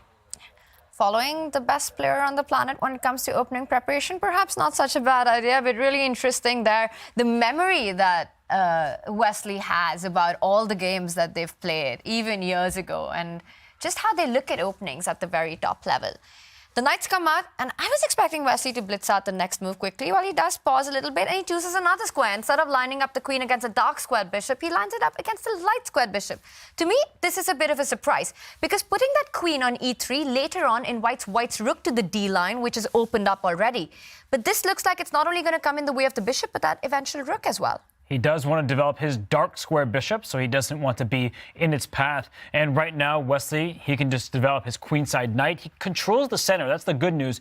Earlier, we were talking about a pawn break for d5 for black. You often want to accomplish that in Sicilian defenses, but Wesley has that square under his control. But now we're getting into sort of a Sicilian dragon territory, where Magnus is going to develop his bishop to g7. That's a long-range piece, and it's going to be a fighting game. I don't think it's going to be particularly solid from here on out. Yeah, this is the most promising in terms of the rich possibilities for both players. The most promising position we've seen so far. And something happened. Did Magnus knock over a piece? Players made eye contact there. Magnus looked over for the arbiter, but OK, back to pure focus, pure concentration on this board, as black's bishop has been fianchettoed. But yeah, this one, so many pieces on the board. This imbalanced pawn structure that we always see arise from the open Sicilian. I'm excited. I think this one, it feels like Magnus is poking Wesley a bit. He's saying, come at me, I'm provoking you, try to do something. But will Wesley be provoked? That is the big question right now. Who gets provoked and how much risk are they willing to take? We're going to check in with Danny, who is on site. He is in Toronto, bringing us some updates. Danny, 2 kg fights, but this one promises to be a fun one. What do you make of Wesley's opening approach so far? Yeah, thanks. I've been, like everyone else, I guess a little surprised and intrigued by Wesley's opening approach, going back to playing 1b3 in game 1. A lot of people see the conversation on Twitter. I joked that he might play 1b3, but I said it on the heels of a comment that I was very serious about, which was I didn't think Wesley would go back to e4, one, because of his lack of success against Nodirbek, the comments he made to me that he wasn't feeling comfortable with his preparation. And it's funny, and then Levy said, well, if he plays e4, we will kind of learn what Magnus's intentions are by whether he plays e5, going into some really well-known lines that Wesley can keep very technical and very sort of risk-free, or whether Magnus would go for a Sicilian. So I guess I wanted to pop on to just say that in many ways, I think that a lot of the anticipation we've had and sort of the intrigue about what the players would be doing at the board is sort of coming to life here. And I'm a little surprised by Wesley going to e4, Magnus playing the Sicilian, but like David just said, I am also, regardless of how we got here, excited about what we're going to see on the board, because I think this is about to be the most exciting game we've had yet. And Danny, that's an interesting setup for what's been happening. But now that we're in this position, whose style do you think this type of position favors? Is it in Magnus's court because it might be more open, or is Wesley dictating the pace because he is starting with the white pieces and it is closed, at least for the moment? It's a great question. I mean, Wesley plays e4. We know that he, as he said, for many years was a big fan of some of the sharpest, most deeply prepared Sicilians. It hasn't been something he has done as I guess as often in his later years, as we say. He's still a pretty young guy. But I'm going to go on a limb and say that regardless of whose style this favors, I actually feel like Magnus is happier about what we're now seeing on the board. It's a very unique Sicilian. Yes, it's a dragon setup, but you have a couple of very unique features in the position, right? The knight on d5 and this sort of structure is very irritating for black, but white also doesn't have as much space as you might normally have. The queen is interesting on d3. You see Magnus aggressively playing the pawn to b5, which means he's ready for a fight on the queen side, a very typical Sicilian plan. So is Wesley going to play something like a4 and try to maybe positionally undermine the queen side here? Or will he stay aggressive in the center and allow for an even sharper Sicilian? Things like bishop to g5, put a rook on d1 and e1, and see if you can make something happen. So anyway, I know I didn't answer your question directly. I kind of feel like it favors Magnus in terms of the kind of position he wanted. We also see a little bit of an edge on the clock, so that would be my crystal ball prediction, I guess. And Danny, I've got to ask, are you missing Levy, James, everyone? Why aren't you in the bar? Why aren't you in the Belfast Love right now? I'm not in the bar because I got work to do, just like everybody else here. And I saw, I mean, obviously Candy had a good time over there, checking in with the chess pros. Okay, bishop to g5. By the way, excited to see aggression from Wesley. And Levy is over there right now. He'll be checking in soon. Spoiler alert for those who didn't know that, or fans who were hoping to catch a glimpse of Gotham. He's actually over there right now. I think I'm going to head over there at the end of the day. I don't know. I want to be here just in case some crazy stuff goes down. But yeah, and I will definitely be there tomorrow. That's awesome. Chess over everything, Danny. We've been seeing the fan zone there, and it looks like everyone's having such a great time. What does it mean for Toronto to host this massive finals? I think for Toronto, the fans feel better this year than they felt about us last year. The Chess.com Global Championship didn't have a fan zone, and in the venue that we're in, we really didn't have any experience for fans. It was, I think, great for the players. We got a lot of compliments, but the fans weren't really pleased. This year, again, we didn't go as far as we'd like to go. Ultimately, our future is, I think, going to have even better experiences for fans. I'm hoping to deliver on experiences that are fans on site here with the players. Who knows? Maybe even with an ability to scream and cheer and shout when they see things they like. There's a lot of ways we think we can pull that off. So I think Toronto is super pumped to be hosting this event like last year. Obviously, the Candidates is coming here, so they're becoming quickly one of the most globally visited cities in the world in regards to elite chess. So I think they're pretty pumped. And shout out to all the fans who showed up and made it. As we said, it was completely sold out. The bar looks packed. And And there they are, right there. And we see a little bit of simplification. Sorry, I'm in a chess brain. I know I'm normally the guy who's taking us away into the more off the board stories, but I'm pretty fascinated by what's going on here because I have a feeling my prediction was wrong. I made a prediction out there that I thought Wesley would be so solid we could very easily get 4 peaceful results before Armageddon. But I have a feeling we're going to see some spice on the board here, so that gets me excited, and hopefully the fans will be pumped to see that too.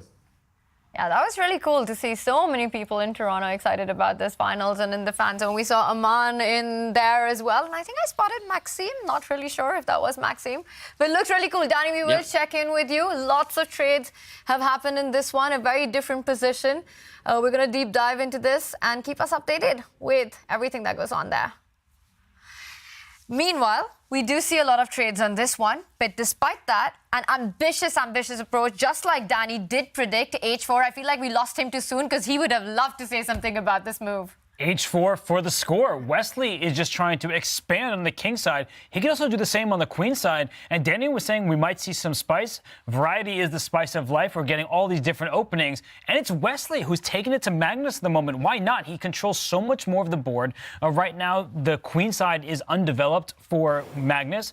And H4, put that pawn up on H5 and just ask some questions to Magnus. Are you really going to develop your bishop to F5? Yes, you kick my queen away. I can just move my queen out of dodge, and then I'm still going to play H5, maybe F4, maybe G4. I can throw all my pawns up because there's no attack against the white king. Maybe A4 on the other side of the board to try and create more weaknesses. The material is level, David, but the pawn structure seems to imply that if anyone is playing for this advantage, it has to be Wesley, and all caution has been thrown out of the window with that last move. Yeah, this is Wesley So at his best. This is Magnus Carlsen taking some big risks as he does attack the white queen, which will surely just slide back. And there we go. Wesley does play that move. I just wanted to mention the pawn structure. We've talked about white being super flexible on the king side with these 3 pawns, potentially moving, mobilizing also on the queen side. It's purely because in the middle of the board, white has this beautiful pawn on d5. In an endgame, it might become weak because it's very far extended, but for now, it clamps down on 2 of black's pawns. Black can barely challenge ever in the center. If you cannot challenge in the center, white simply has more space due to how far advanced this pawn is. The board is cut in half, essentially, so it's going to be very hard for black's queen, black's rooks to travel between the king side, queen side, kind of switch focus very quickly, whereas white's rooks will be able to switch to the center. They will be able to kind of zoom behind their pawns if lines open up on the king side. And okay, Magnus prevents the advance of this h-pawn. I think that's a really important move. Otherwise, black would have been feeling uncomfortable with his king. But either way, I'm slightly biased here towards white's position, just due to the pawn structure. Often this kind of scenario really uncomfortable for black. This is an eternal weakness. That d5 pawn that David pointed out is what defines the position and gives any chances, if at all, to white here. And it's not as easy as it might look looking at the material balance. We see more pieces being traded off. But again, this keeps the position alive. With the light squared bishop off the board, white can start targeting even with the f-pawn moving forward. That last move by Magnus has weakened his king side a little bit. And with the light squared bishops gone, it will make black more vulnerable to attack than white.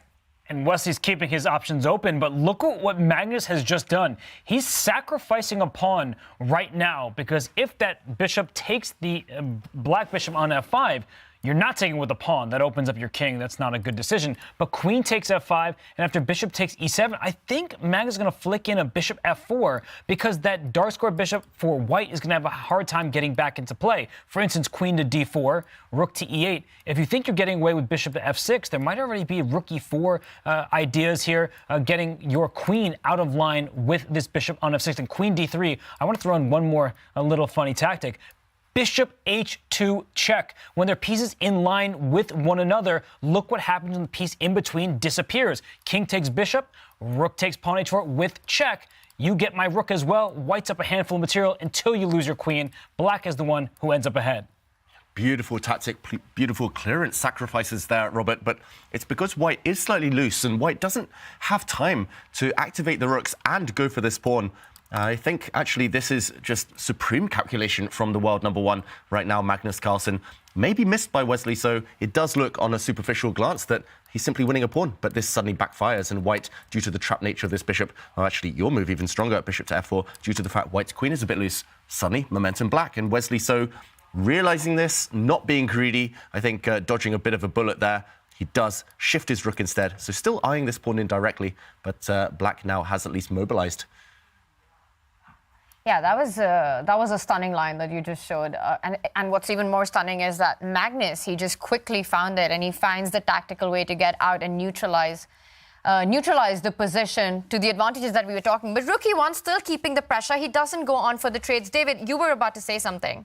Yeah, I was just going to say, why not at least defend this pawn now? Black still has a beautiful bishop, and despite the fact that these bishops, these light-squared bishops, might get traded sometime soon, now White is unable to attack. If White ever pushes forward, Black will happily step back, either to the f6 square, g7 square, and actually there's just too many weaknesses now around the White king. White will regret pushing so many pawns. So I think Magnus, just in time, has found a way to stabilize, hold everything together, and these bishops are the key. He's not giving way, he's trading on his own terms. This is really, really classy defense in what we thought was a bit of an awkward position. And that d5 pawn, which is such an asset in the current position because it does restrict some of Black's pieces, and that keeps the backwards pawn e7. Later in the game, it's going to become a target. The rook will slide to c8, and that rook can slide up to c5.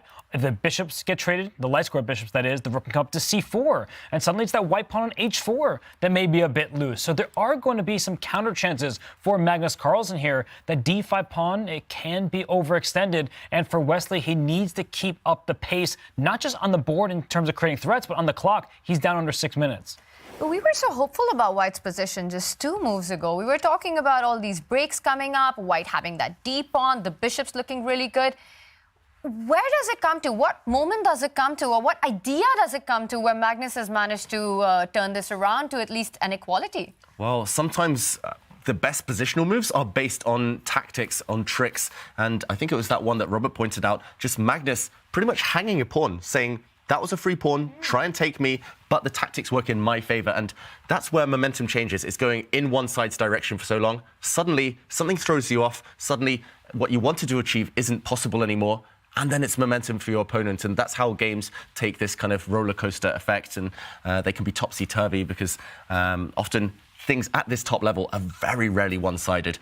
You might be going for a certain goal, you might have a certain idea in mind, but the opponent always has resources to try and throw you off. And yes, Wesley isn't able to achieve a direct advantage, but he's not worse. It's still in the balance, this position. White still has chances, and I like this rook lift. And the evaluation bar off to the left-hand side of our screen here, it's still in the middle, and it has been both in this game and in the previous ones as well. But Magnus has done a few things in this match. That knight a2 decision, the thumbs up from the evaluation bar. It was a great idea. Here, sacrificing a pawn temporarily on e7, also a good idea. But the best players in the world, they know when to choose their moments. And Wesley knows when not to take a pawn that may be vulnerable. He understands that's biting off more than he can chew. He would be in an uncomfortable position. So Wesley, he is now just under 6 minutes. Magnus about to hit the 7-minute mark. And for Wesley, he's just doubling his rooks on the e-file. I like the way he's handling some of these decisions from Magnus. They may be a bit of a surprise at first glance, but then when he sits and calculates, he realizes, not a big deal. Let me continue with my plan. Let me coordinate my pieces. And once the rooks do get doubled up on the e-line, there will be threats for Magnus to answer once again with that f-pawn moving forward, targeting that bishop on e5.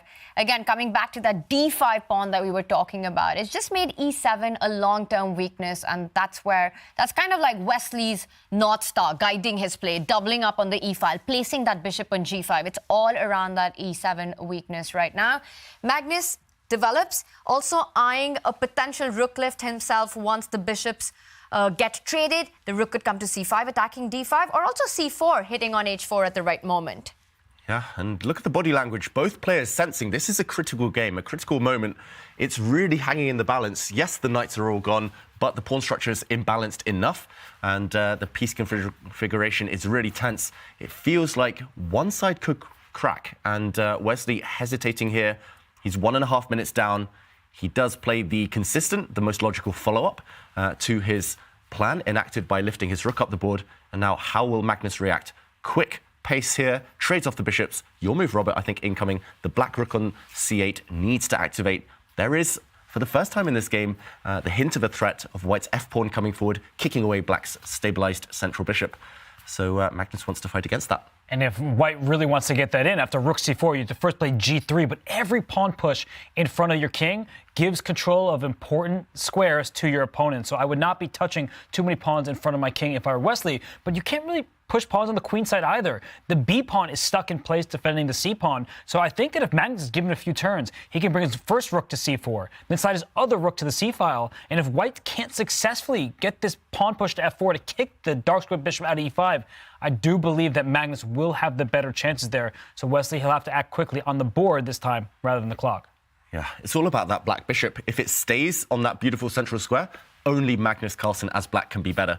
If Wesley is able to kick away that black bishop from the center, maybe by using a pawn, then things will get tactical, things will get really sharp, and Wesley will hope that things go in his favor. That's why the black rook lands on this fourth rank, cutting across on that nice line. And as you said, Robert, pawn to g3, giving the white king some breathing space, but also kind of preparing that pawn to f4 push. Getting so tense, and 5 minutes each now on the clock. Still feels like we might have a winner in this game. It might be decisive, could go either way. Feels like far, far from the level, the sterile equality we saw in the previous two battles. And f4 is now a threat, right? Which black has to sort out because you are targeting the e7 pawn. And if that rook stays on e8, you don't have the defensive resource of falling back to f6 anymore, guarding that e7 pawn. I'm just thinking that can black actually try to fight the threat with challenging white's bishop on g5 with a defensive move like bishop f6 eventually. But for that, you need to move that rook from e8 out of the way. So I don't want to move it to d8. Let's say I double up on c8. Can white actually get to the e7 pawn immediately? Okay, by dropping back, this is your idea, Tanya. Yes. It's a challenge, and this is one of my favorite structures in chess. It looks like black's structure has been broken, but the doubled f-pawns keep the black king nice and safe. I call it the bug house structure because in bug house chess, for those who play, this is the way to keep your king safe. But yeah, it's about whose king is weaker. Here it would be white's, and he does play your move. And tactics potentially in the air. Pawn to f4 might actually backfire if Wesley isn't energetic here. Feels like black's bishop holds the fort. It is the glue holding things together. But it's enough, and black's rooks might be superior to their counterparts. Unless there's a sacrifice on e7, tactics suddenly... We could invert the move order. That's what I'm wondering about right now. Let's say I take on e7 first, so your queen is in line with the white rooks, and then I play f4. What's going on here? This looks like a messy position because I'm threatening to win a pawn on e5. I have both of my rooks there. You can't play this pawn push to f6 because your g6 pawn will be loose. So now there are questions that Magnus will have to answer. The white's king is out in the open after pushing all those pawns. Yeah, Wesley, if he goes for this, he needs to judge it correctly. This white king will be weak. There's various ways black can defend here. Yes, Wesley might even go up a pawn, but this white king with queens, rooks, all the major artillery on the board, I mean, this is so double-edged. So, moment of truth. If Wesley doesn't go for this, it might be too slow. I think I saw him reaching out. It's not the bishop. Again, a more cautious approach here. He's going for a rook trade. The trading pieces suddenly, we mentioned it. If black keeps the bishop, on this e5 square, black is better long term. And yeah, the black queen might come out at some point. Black can kind of curl up into a ball, put a king on g7, bishop on f6 at some point. I think Wesley might be losing the thread. He's reluctant to take a risk, go forward, but maybe he had to just be principled, be aggressive there. And it's a position where that d5 pawn is going to be something that white may struggle to hold, because if that second black rook steps up in front of the c4 rook, go up to c5, put immediate pressure on the d5 pawn, and the black queen slides over. Suddenly we could talk about Magnus going for a win, but I like his decision first. He brings his king up to g7, covers the f6 square again. Also, maybe in some positions you need to cover the g6 pawn, so you can push your own f pawn to f6 to kick that bishop out of there. But either way, I like the way that Magnus is handling this, and both players under 4 minutes. It's getting into territory where speed, it can kill, but it's needed here. Yeah, feels like Wesley maybe just needed to go for that, take a risk, be energetic. After all, you don't beat the best player in the world by being timid, and I do foresee a position where Magnus can start grinding. That's where we know he loves to kind of exert his authority over the opponents, even the best players in the world. If he gets a small advantage, like the weakness of White's far advanced pawn now, we mentioned it, trading everything off, that pawn is weak. So Magnus has a few things long-term in his sights. Wesley needs to act dynamically now. And speaking of acting dynamically now, I just want to point out that this sacrifice of bishop takes pawn will not work anymore. And that all comes down to Wesley's last move. The whole idea falls apart because that rook from e3, which moved to e4, has actually cleared out a diagonal. And after bishop takes pawn, and perhaps we can show this with arrows, David, that this is the idea that we were vouching for earlier, which gives Wesley the play. Now f4 can be met by a check on a7, which earlier was not possible when the rook was on e3. So Wesley returns the favor, steps up with his king, sidesteps the check, bishop takes pawn, once again a threat. But he did walk into a new diagonal, which I don't like either, because in the current position, I believe that the black queen can slide to b7 in the very near future, maybe on this turn, with rook c5 to follow, or pawn to e6 in some positions, because the king is in the scope of that black queen on b7. This is actually a nervous territory for Wesley. So Magnus is playing on the queen side, could play with a5, saying my queen's in the perfect location. But I don't think that the white king is fully out of dodge. Yeah, Wesley's drifting. Look at this, pawn to a3. He's even just parked all his pawns on dark squares, and these could be easy targets for black's bishop later in the game. I really don't like this for Wesley So, and this idea of putting the queen on the long diagonal, not just threatening tactics along that line, but also pawn to b4 will totally shatter the white structure later. Magnus, he's upping the ante, upping the pressure. This is a massive weakness. It was white's biggest strength earlier. Suddenly, all these trades, and it is simply weak. Magnus is turning the screw. He controls all of the pawn breaks in this position because white's pawn structure is actually cemented in place. f4 is available, but we talked about that weakens the white king, and Wesley has not shown that he wants to get adventurous on that side of the board. He does do it now. The dark square bishop, it will retreat to f6, maybe after an exchange of rooks first, as we see Magnus take this rook, but that bishop is going back to f6, and there may be double pawns. I just don't think that's the important thing. The d5 pawn is the weakest. b4 is a pawn break available to black, and that king on g7 will actually be tucked cozily there with 4 pawns in front of it rather than just 3. Yeah, we've seen it before, that type of scenario, including in a game with Magnus Carlsen against Fabiano Caruana. Yes, the bishops are going to get traded off. Yes, it might just be queens and rooks left, but king safety, it's paramount, it's key. And white's king, far more airy, drafty, far more open than its counterpart. Black's king is the safest king you will ever see. It's just nicely protected. Wall of pawns in front of it. I think, actually, despite the evaluation bar only being slightly in black's favor, this one is already on the brink. Wesley has to be so accurate to hold this one now. And quick capture, Magnus has that beautiful wall of pawns now, the 4 pawns in front of his king, and Wesley's forced passive onto the defensive. White's queen and rook, 2 heavy pieces, the best pieces you can have in chess. They're all guarding a mere pawn. This is a sad sight. Wesley goes into the defense, which means he lets go of an open file as well, where we can see Magnus try to put his own pieces for counterplay. But it all comes down to the clock situation as well. Right now, Wesley's under 2 minutes, Magnus under the 3-minute mark. And despite the level material, despite black having those double pawns, we are expecting this to be a big fight still. Some more critical decisions coming up. There are heavy major pieces on the board, and we know just how deadly Magnus can be with those queen placements. And we typically don't like double pawns, and black is the only side with double pawns, because in pure king and pawn endgames, it's hard to create a passer. But with rooks on the board, when you have double pawns, you have open files. And why black should have the upper hand is he's been using the c file, and if that white rook did not go right back to e4, he could use the e file as well. So the black king has that blanket of pawns in front of it. It's a happy piece. The d5 pawn does stick out, but is there enough firepower remaining? That's the essential question for Magnus Carlsen. The d5 pawn can be defended by 2 of white's pieces, but only can be attacked by 2 of black's. It seems like Wesley is hanging on by a thread. If Magnus was to put that queen from d7, the first move that came to my mind was queen f5. Just feels like an active square for the queen. I'm pinning the rooks. If we imagine this position with the queens traded off, who does that favor? Oh, I think Wesley would love the queens off, because even if white ends up losing a pawn on the queen side, if all of the queenside pawns from A to D file disappear, then actually with 4 versus 3 just on one flank, black cannot create a pass pawn. That's the one downside of having these doubled pawns that Magnus has right now. So I think actually a rook trade favors Wesley because he'll be safe. A queen trade favors Wesley, he'll be safe. Magnus, if he wants to win, keeps the queens and the rooks on.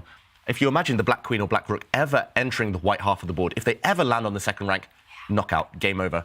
And I think Magnus needs to keep the tension, try to maneuver, sneak in behind somehow. It's not going to be easy. Should it still be a draw, maybe, with best play, but Wesley is just devoid of a plan. Look at this, he's just putting his king in the corner there. He's just waiting, seeing if Magnus can break through. I like the move, though, because now he's putting the onus on Magnus, saying, show me what you got. You put your rook on b8, or you're really going to play b4? No, he goes queen f5, and maybe he's now more inclined to trade queens because the white king is so far offside. So a queen trade, the rook slides to e8. This is a situation where only Magnus can play for a win, and he's going down this line. And that's so interesting because Magnus waited for the moment when Wesley's king was at the edge of the board, so not giving enough time to actually come to that f2 square to control all the penetrating squares on the e file. Only after Wesley played king h2, Magnus goes on for the rook pawn endgame. Is there hope here for black? We always talk about the Magnus touch. Can he create something in this one? It's definitely possible. If anyone can, Magnus can. He squeezed water out of a stone more times than we can count. And this last move is really classy. It's actually a pawn sacrifice. Black giving away a pawn. White can actually take twice on this square, but the black king is coming. It's all about rook activity. Black's rook on an open file, white's not. And king activity, the king's coming in. And it's not just about open files, it's not about open ranks. This is what makes Magnus Carlsen perhaps the best endgame player of all times. His pawn structure is ruined on the king side. Double isolated pawns, the f file, and isolated pawn, the h file. But white is sitting passively. The rook on d2 needs to sit there on the second rank. Otherwise, black gives a check, wins a queenside pawn. If it leaves the d-file, the d5 pawn will be loose. And now king g6, king f5, that black king is entering the fray. And if white's king slides on over one square to f2, the black rook slides on over to h3, winning the h4 pawn. Wesley's going to go down a pawn. It's urgent. If black gets one more move, two more moves, as you said, Robert, if the black king activates, it's over. So he tries to shut down the entry points for the black king. Black's king now has no way to sneak into the white position.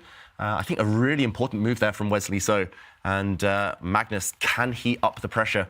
The problem is he's maximized. The black rook is perfect. The black pawns on the queen side cannot really advance any further. His other pawns are stuck. So it's all about the black king and inroads. He needs a route in.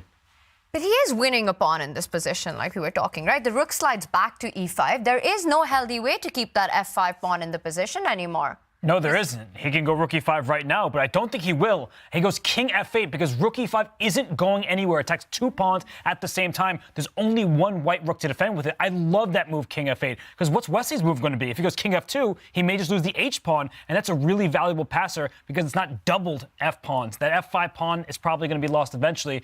Wesley's got to move, and he's down to 20 seconds. Wow, and a difficult endgame to defend as well. I love it. I think this might be Zugzwang, and that's a term we say when every move for white worsens his own position. The white king had to step across, but now the black rook goes back, and the pawn drops with check. So even better, why not just give your opponent the move, pass, and they worsen their own position. Wesley's now desperately trying to break open lines, trade off pawns on the queen side. Will Magnus say yes? He doesn't need to decide yet. He does trade a set of pawns. I'm a bit surprised. Maybe he could have kept some tension there, but Magnus now is up a pawn. And can he convert? This is the question. Wesley defending heroically so far, but it's only Magnus who can win this one. Do not hurry is the theme of this endgame. That king move, king to f8, just making Wesley's position worse. How quickly he's able to create his chances in this endgame, that's taken me by surprise. And we see now Wesley trying to build a kind of a fortress, just relying on the fact that Magnus has the doubled f-pawn, which gives him hope to hold on to this endgame. A big problem for Magnus Carlsen, all of his pawns are isolated, so you can't get a connected pass pawn situation. He moves his king into the center. This endgame reminds me of the one against Gukesh, which Magnus was able to outlast the junior, super strong Indian player in. But he's going in with his rook. He's going to target the c pawn as well. But Wesley's getting active, not sitting passively to defend. That is so important. And now both players are playing on seconds on the clock. Magnus has this amazing ability to recognize equal but difficult to defend endgames and combine that with his sheer will to play on till the end, to just play for a win till the very end. And that's what makes him the greatest player of all times when it comes to endgame. But will it be enough in this one, with Wesley getting active? Ooh, big question. Wesley's king now doing the right thing, marching up the board, forcing the black rook away. But the king's getting driven back now. This one is so close between being a draw and a win for black. Magnus, he's trying, he's probing, but Wesley has all the answers so far. This activity, look at the white king going back where it came from. I think Wesley's defended this perfectly. Under 10 seconds, Magnus now, he might have lost control. And White's king is coming in. Yeah, he's using his king as a weapon, and there could be some mating nets around the black king. The rook on a7 makes sure that the black king cannot jump up the board. But now we're going to pass pawns on opposite flanks. Black already has established pass on the b file. White's going to win the h5 pawn. It's going to be a pawn race. And there's still one extra pawn, but it's all about who gets those pawns moving first. It looks like Magnus's pawn is closer to queening than Wesley's. Magnus's pawn is closer, but Black's rook is trapped on the wrong side. You always want rooks behind passed pawns. White's rook is keeping that black b pawn under lock and key. And why has he allowed the black pawn to run? His king could have stepped across. His king could have stepped across, but he was worried about black pushing the b pawn and delivering a check. But right now, can't that pawn go all the way up to f2, and the rook will go to h1 to stop the pawn? It may sacrifice itself, but black's pawn cannot be stopped. Black's making a new queen. Magnus Carlsen is going to win. Wesley forgot to keep that pawn under watchful gaze, and it's game over. A couple of checks, spite checks. Magnus's king is going to dance easily out of them, and now just prevent the white pawn promoting. We see a check first of all, and Wesley resigns. Wesley resigns. Magnus Carlsen does Magnus things in the endgame, takes the point, takes the lead in the finals with the black pieces. What a win that was. It was reticent play from Wesley So, and Magnus Carlsen pounced. He senses it when his opponent doesn't want to strike. Wesley had to do it earlier, and Magnus is the first to deliver a huge blow in this final match. He does deliver that blow in classic Magnus Carlsen style, and starting with 2 draws at the start of the day. We move on to Magnus Carlsen taking the lead, which means game 4, Wesley has to win on demand. It's a must-win for Wesley, so Magnus Carlsen will take set 1. And we've been talking about Magnus Carlsen being the greatest player of all times in the endgame. David, did he just prove that one more time? There's no doubt Magnus Carlsen is one of the best endgame players in history, and that was just clinical. He started the endgame level material. Somehow Magnus managed to work things in his favor. Wesley defended so well for so long. 40, 50 moves he defended, but ultimately he did crack when low on time. And I just wanted to point out in the pawn race, the critical moment, Wesley simply didn't have enough time on the clock to hold it. And it was here that after pawn to f5, Magnus racing with 2 pawns, not just 1, Wesley did fall apart. He pushed his own pawn when he needed to track this pawn, the f-pawn, with his king. He should have stepped back, and he was afraid here that the white king would be vulnerable to checks. But after pawn to b3, do not take this pawn. After you take this pawn, you will get checked from behind next move. No matter where you go, black will promote and cost white his rook next turn. But instead, it's now a race. Now you push your h-pawn, and after this pawn steps forward, you use black's pawn as shelter. You step in front. This is so difficult to find. Maybe with 30 minutes on the clock, he would have found it, but not with a few seconds. And white's pawn acts as enough of a distraction to save this game. Instead, after pawn to h5, we saw black win the race. The pawn pushed, and at the very end, white had to resign, because simply here, black's rook will stop the pawn on the next turn, and black's pawn will promote. We often see this concept of an umbrella pawn when someone's attacking. You leave the pawn in front of your king because it doesn't open a file. Here, it could have been used in the end game so that the black rook couldn't free itself to deliver a check and allow his own passed pawn to promote. Impossible to find with no time on the clock. Wesley gave it his all, but Magnus, he was relentless. He did not allow Wesley to escape easily, and he was able to convert for a full point. Magnus Carlsen, with his endgame touch, he just always plays on until the last drop of hope is squeezed out of the position, and this time he scores the big win. Wesley, he kept up the defense, but eventually crumbled under pressure. It's advantage Magnus, and overall it's advantage Toronto, because everyone there is having so much fun right now in the fan zone. And we've got Levy joining us with everyone there. Levy, what was the reaction with that crazy race, that endgame that we just witnessed in the fan zone? Yeah, Tanya, thank you. And by the way, great call there. The reaction was spectacular. We got a roaring amount of applause. This is basically something that you would imagine if the Maple Leafs or Canadians or any other Canada-based hockey team would be playing on a Friday. What is today? Friday. So I think today's Friday. The pub is completely full. The venue is packed to the brim. We got people here with chess sets playing in the back, and they were screaming, applauding. So the advantage is 2-1 Magnus, and we'll see if Wesley can fight back. And Levy, what's the reception been like? You're there, everyone, is excited to meet you, I'm sure. And I see Fabiano and Maxime behind you as well. So what are the fans, are they enjoying their experience, getting to meet some of their idols? Oh, it's incredible. Absolutely amazing. I'm actually lowering the average elo of the stage here. I've got Fabiano Caruana, I've got Maxime Vachier-Lagrave, Amon Hambleton, chess grandmaster and world chess boxing champion at this point. So I'm just super pumped to be here. I interacted with some of the fans behind me. I didn't even know that earplugs had wires still in 2023, but this is super cool. This is the only way I can hear you guys because it's so loud behind me. It's incredible. I've never seen anything like it for chess. Over the last couple of months, I've done a couple of book events in the States, also in London recently. I was going to have one here in Toronto, had to postpone it, but it will happen in January, and I never thought I would have 400 or 500 people under one roof, all cheering at chess on a screen. So, guys, I think we're doing something right.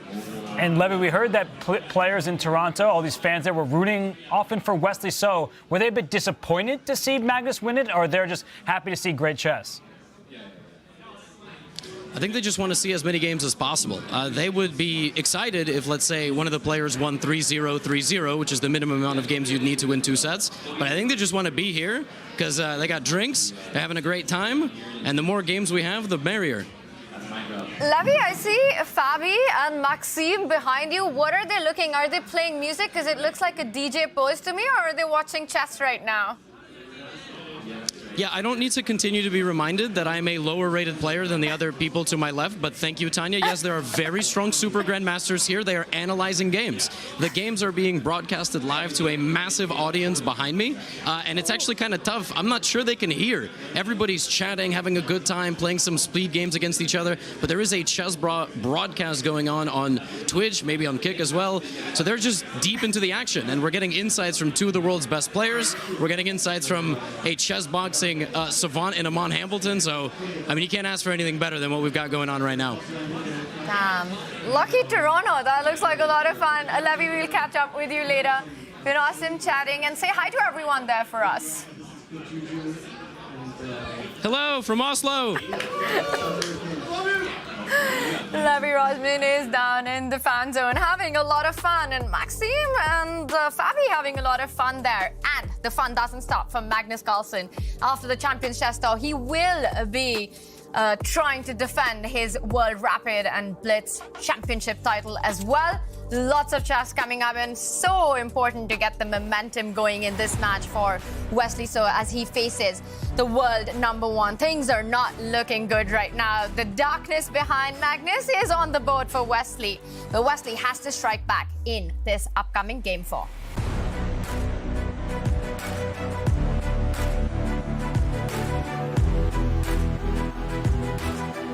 Are you up for some puzzles, James? I hate puzzles. We have some puzzles. You did this last year, right? How'd you do last year? Yeah, I did very poor. Well, White to move. 10 White seconds. Yes, yes. Again, another one that I've seen, but I don't remember the solution. Yeah, of course, but he's seen them all, of course. Time. I think it's A4. So A4 is incorrect. Okay, in game, you know, you like those. Come on, you got this one. But not sacrificing 3 pawns and then winning. You actually are on to something there. What you got? We have a H5. What Okay, do you takes. play? Okay, now I got another 10 seconds.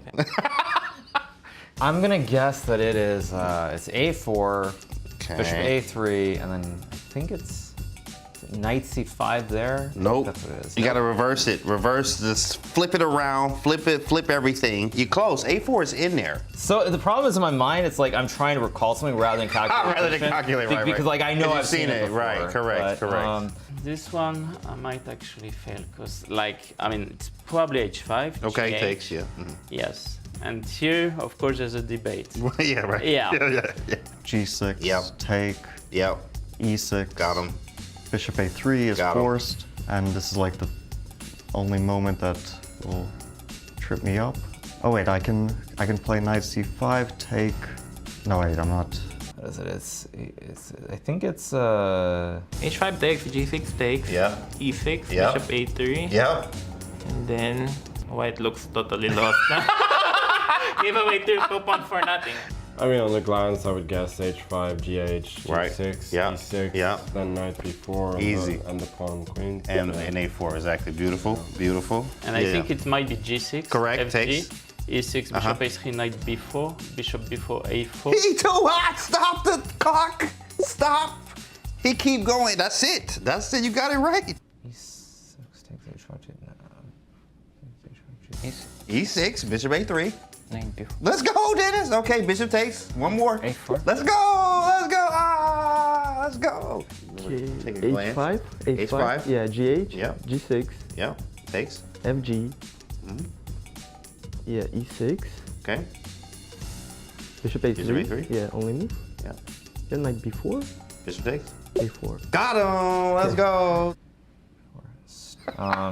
Wait, do I have knight b4, take a4? That's it. Okay. There we go. Dub. Come on. I don't You know. got I don't know what it is. You No, the said problem is I first. need a fresh one so that my Yeah. mind is not actually trying Correct. to remember. Because then I spend like 5 seconds We trying need to fresh remember ones, it. guys. We need fresh ones for Hikaru. He's seen them all, guys. He's seen them all. No, Hikaru has seen this one. Recall test for him. So, you seen it before? Right, white to move, 10 seconds. I know it. Oh, you saw this one? I know it. Okay, I'm well, sorry. go ahead. Definitely tell the camera Yeah, what we got, I'll man. just say Queen F5 check. Oh, yeah, Queen of 5 check in the end. Yep, yeah. It's probably my least favorite type of puzzle. Yeah, correct. That is 100% correct. I've seen it, but like I don't. Yeah. Ah, it's so annoying because I don't want to. No, I would go with perpetual if I was playing in Blitz or in Bullet, yes. Be real fast. But yeah, Cut it out. no, that's not the solution, of course. Yeah, I have no idea. Yeah, Please bro. tell me. I'm gonna guess that it's bishop takes e6. Nope. Nope. Okay. Knight F6 or something. Knight F6, baby, okay. He got the right move. But you gotta finish it though, bro. He got that chip in his brain, bro. He got the chip. Knight F6. Exactly right. Throw the iPad. Like, what is this? No way. No way. No way. No way. No way. Okay, No, I would, of course, I would, if I would think like 1 hour or I would. You'd probably find it. by- Yeah, by- right. Yeah, so Knight F6, bishop takes C3, E3, F3, and then after king takes G6. Oh, there's queen to f5 and bishop h7. There it is. Throw the iPad. Ah. Queen F5. Woo, he got it. Let's go, Pyro. Let's go, baby. Yes, sir. Ah, Queen F5. Come on, there it is. Yeah. Nice, very nice. Very That's nice. a Right, it's a nice pretty one. one. Yeah, It's a very pretty nice one. one. Right. Yeah, Very yeah, hard. very nice. It's been very difficult. Okay, well, I'm interested to see how. I guess Hikaru would be the best here. Yeah, in or maybe fact- Firouzja. I Yeah, don't know. but we have to recall kind of. But- He's actually seen it. yeah, I I'm the have- one that's seen it before. But I have he no recalls it. chance. Congratulations on winning the event. In fact, I mean, Okay, getting the. well, I'm just waiting for the check then. Waiting for the check. But we warmed you up, That's my Wesley. You special feeling thing. warmed Yes, up, yes, baby? yes, Come yes. on, man. Flexly so here, Yeah, right? thank you very much. Congratulations on all your success, man. We'll see you in the I tournament. hope I can sack my queen like that. Ah, please. We'll love to see it.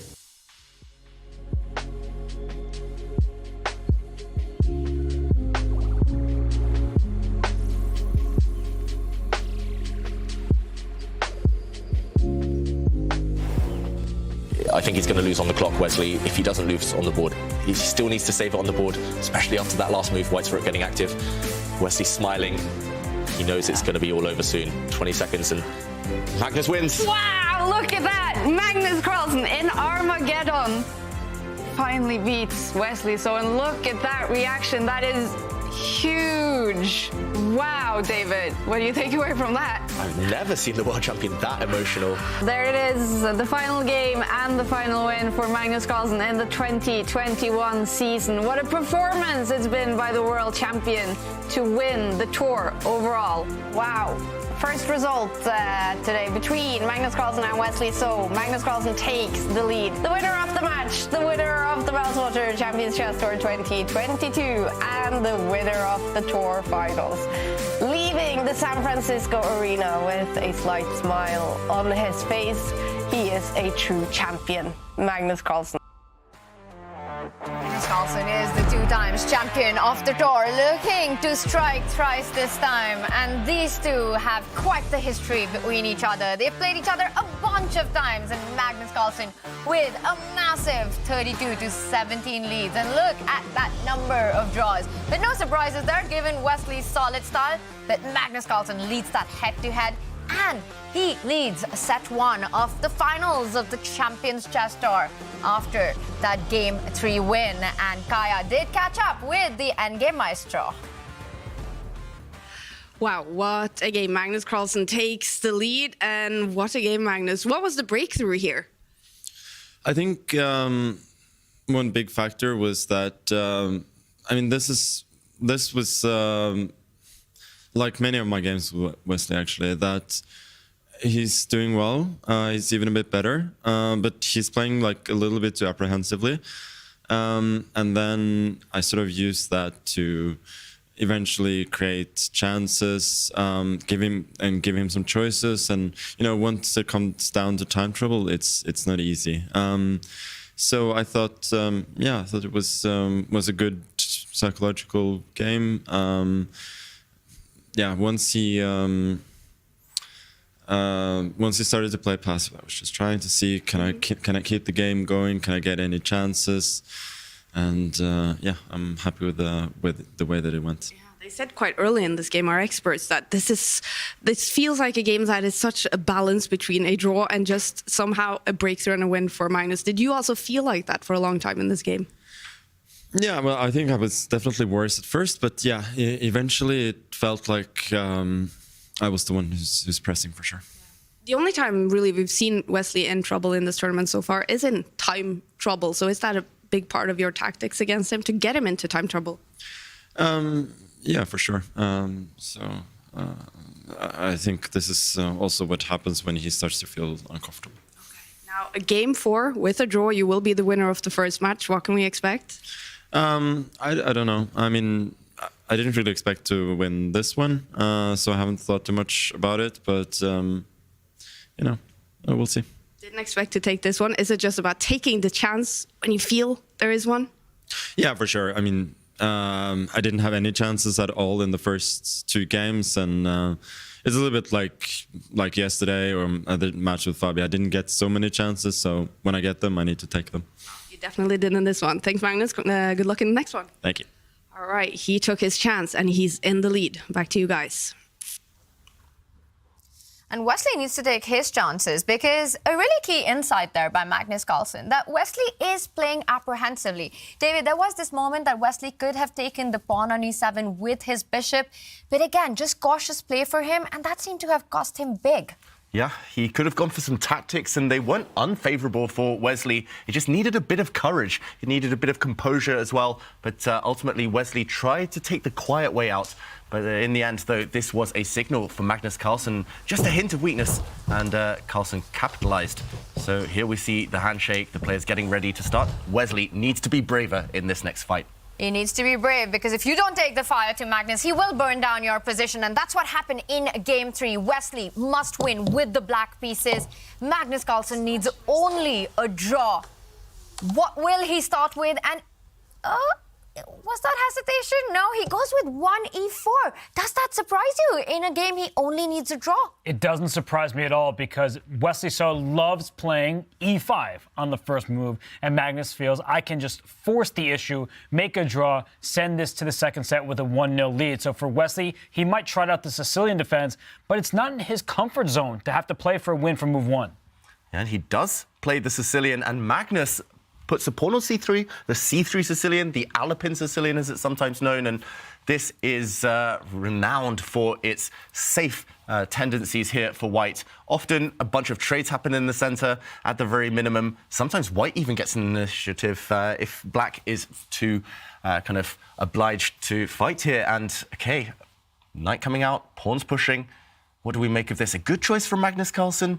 A great choice from Magnus Carlsen, and not just because I played this opening my entire childhood. I think it's incredibly safe. Unlike in some other Sicilian lines where files open, we don't get a symmetrical pawn structure, if we look at this position and Magnus can push his d pawn up to d4, we're keeping pawns on the same files. So he's not allowing Wesley to get small pluses, maybe a semi-open line here, or a possible rook sacrifice for a minor piece like we see in the sharpest Sicilians. Really good call from Magnus Carlsen. Yeah, really interesting to see this opening dynamic that we're getting. Magnus chooses the king's pawn opening, inviting Wesley to go for the Berlin because the mat situation doesn't allow that. And that's where Wesley feels the most comfortable. So Magnus draws him into an opening that perhaps Wesley doesn't want to make but doesn't have a choice to, forces him to go for the Sicilian, and then keeps it close with the Alpin.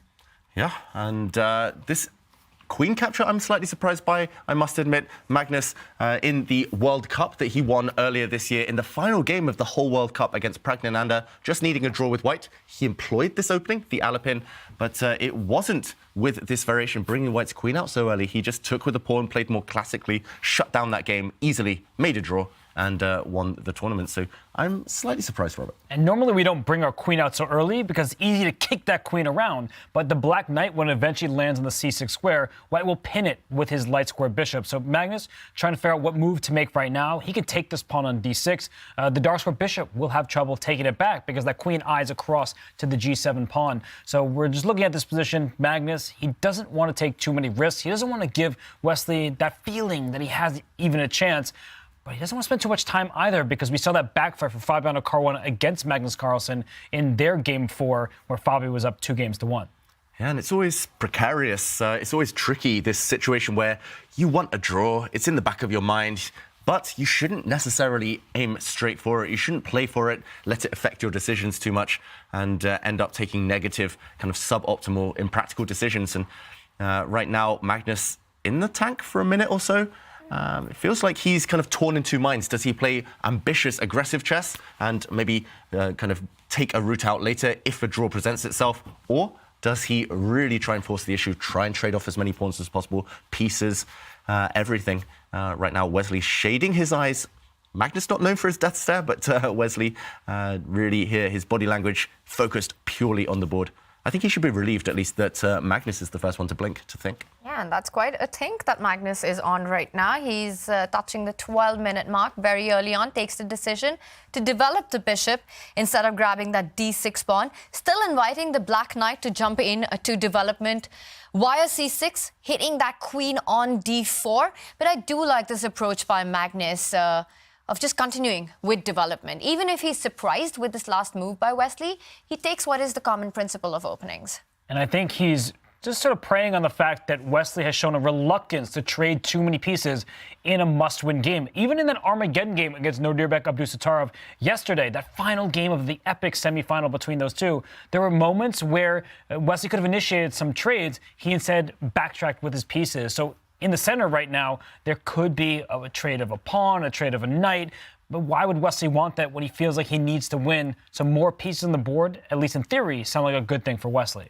Are you surprised? We saw a bit of a shake of the head from Wesley. He was looking down at his fingernails there, just thinking, he doesn't look too positive. But this position is still full of life. There's only been a trade of one set of pawns.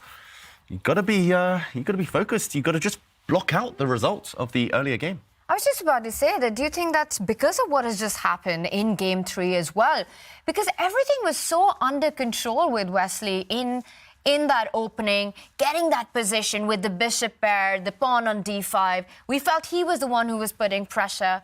But then that lack of courage in that one moment where he didn't take bishop, takes pawn. And are these thoughts that would haunt you going quickly into Game 4? Wesley's a competitor, and a competitor in any game or sport, when you just lose a very critical game, you're going to feel it. And unlike in a classical chess tournament where the next game starts a day later, you had to quickly maybe get some refreshments, go to the bathroom, and then sit down at the board again. So how could Wesley not be upset about what just happened? He does have a decent position here. He's trying to shield his eyes from his opponent because he needs to play the position at hand. And then you remember you're playing Magnus Carlsen. He doesn't give you too many chances to begin with. And a position like this, we're still early part of the game, but out of the opening, I don't think Magnus is particularly unhappy. Yeah, Wesley continues to shake his head. Chess is not only a battle on the board, but an inner game as well. And right now, for Wesley, it is about just trying to forget what has happened. A game that was in his control, but messed up in the end. But you have to let go of that and focus on the board right now, Wesley. Now, to me, knight c6 would be the obvious move that you want to blitz out. What are the other options or perhaps development ideas that Black can be looking at here, David? I just think bring the knight out. Bring the bishop out, trade off pieces, get castled. It's actually quite straightforward. I don't think you have to be too sophisticated about it. He does hit the white queen. I'm expecting him now to maybe trade off a set of pawns in the center. Just go back to basics. When in doubt, especially with the clock situation, just speed up, just trade off, get the black bishop out, get castled, and only think later. The game is still in its infancy here. I'm really shocked to see Wesley in the tank for this long. It is the hardest thing in chess, the thing chess players hate the most, to lose with white, but he has to forget that now, has to recover. He's got black, he's out of the opening in decent shape, and okay, he's doing the right thing, he's getting ready to castle. Focusing on the basics right now, but for Wesley, it's all about creating chances, a must-win game.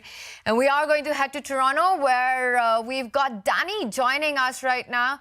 Danny, a difficult moment for Wesley.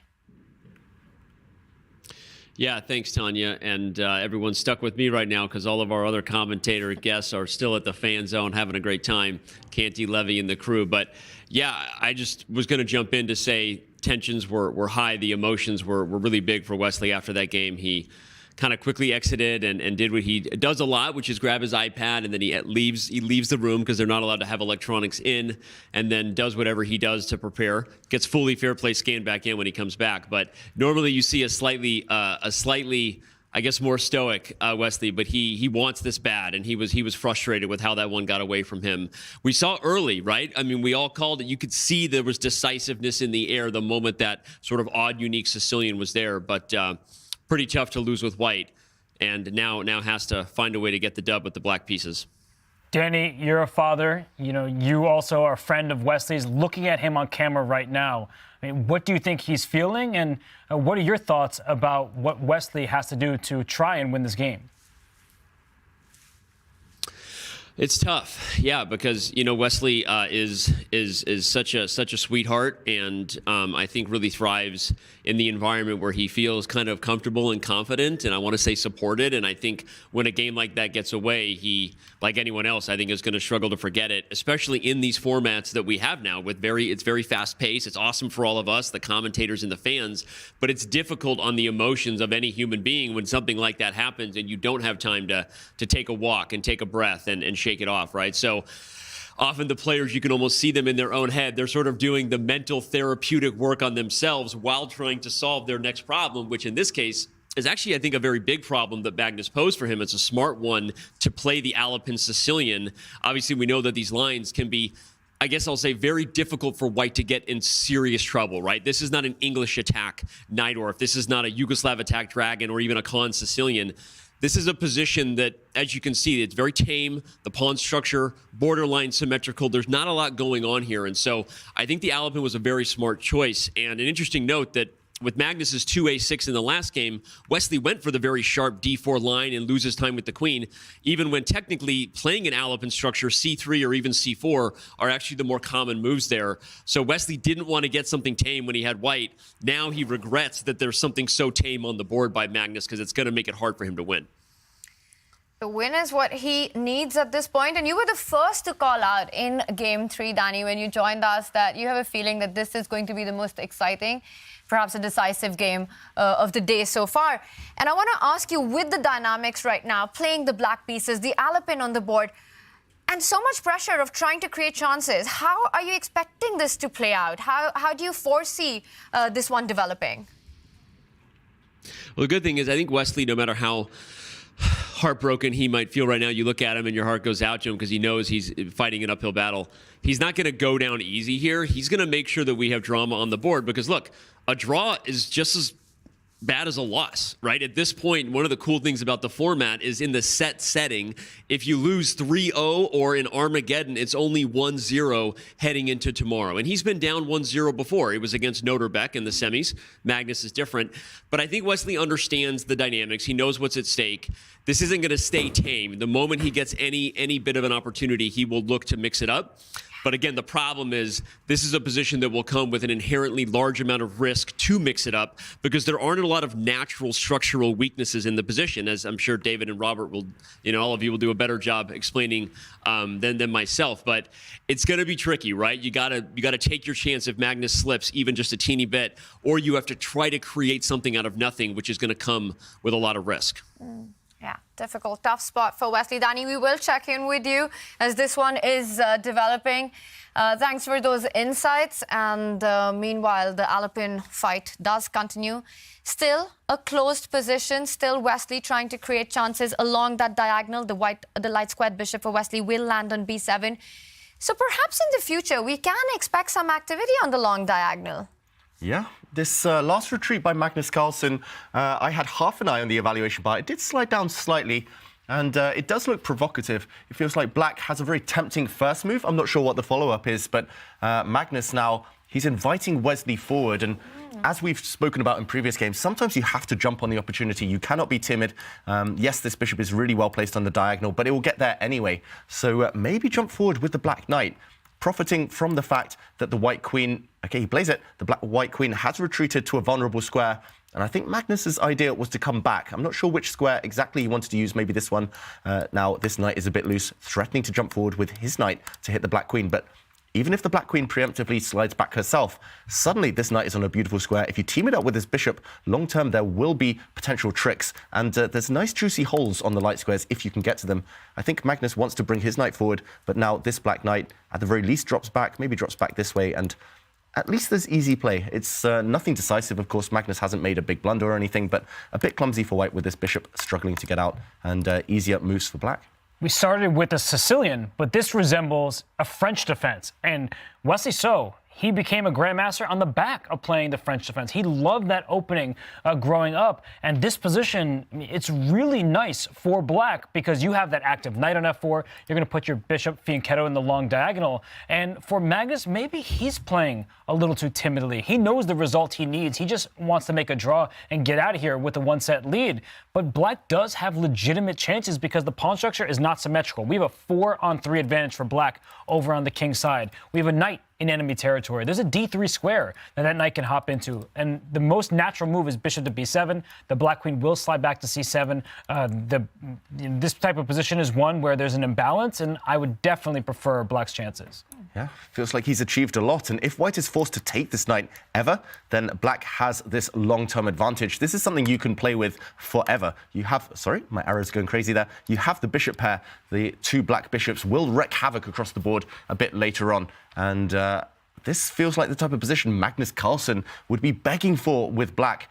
And this time he's stuck on the white side. Yeah, I just want to continue this. It doesn't matter because bishop b7 wasn't played. And I was just wondering if white could neutralize that bishop pair, the key advantage you were talking about, with ideas which still exist in this current position that we have on the board. At some point, perhaps the white bishop will trade it off for the light squared bishop once it lands on b7. First, preemptively, Wesley So steps back with the queen. So now whenever there's a knight jump, there isn't any attack on that black queen. But the last two moves by Magnus, right? The queen was on the center of the board. It was on a nice e4 square. And just two moves, it finds itself on f1, voluntarily getting itself there. Is that a sign that something's gone wrong out of the opening? Definitely. I doubt Magnus envisaged this game and kind of planned to put his white queen on such a passive square. The queens are the most active pieces. We've seen a lot of dancing from both both queens here, but it's definitely the black queen that sits in a superior post. White's queen will need to activate. I think she's kind of banking on this fact that she can support white's bishop going to a6, as you mentioned, Tania, trading off the light square bishops. That's the only reason Wesley paused there, but ultimately Magnus, it's not gone according to plan.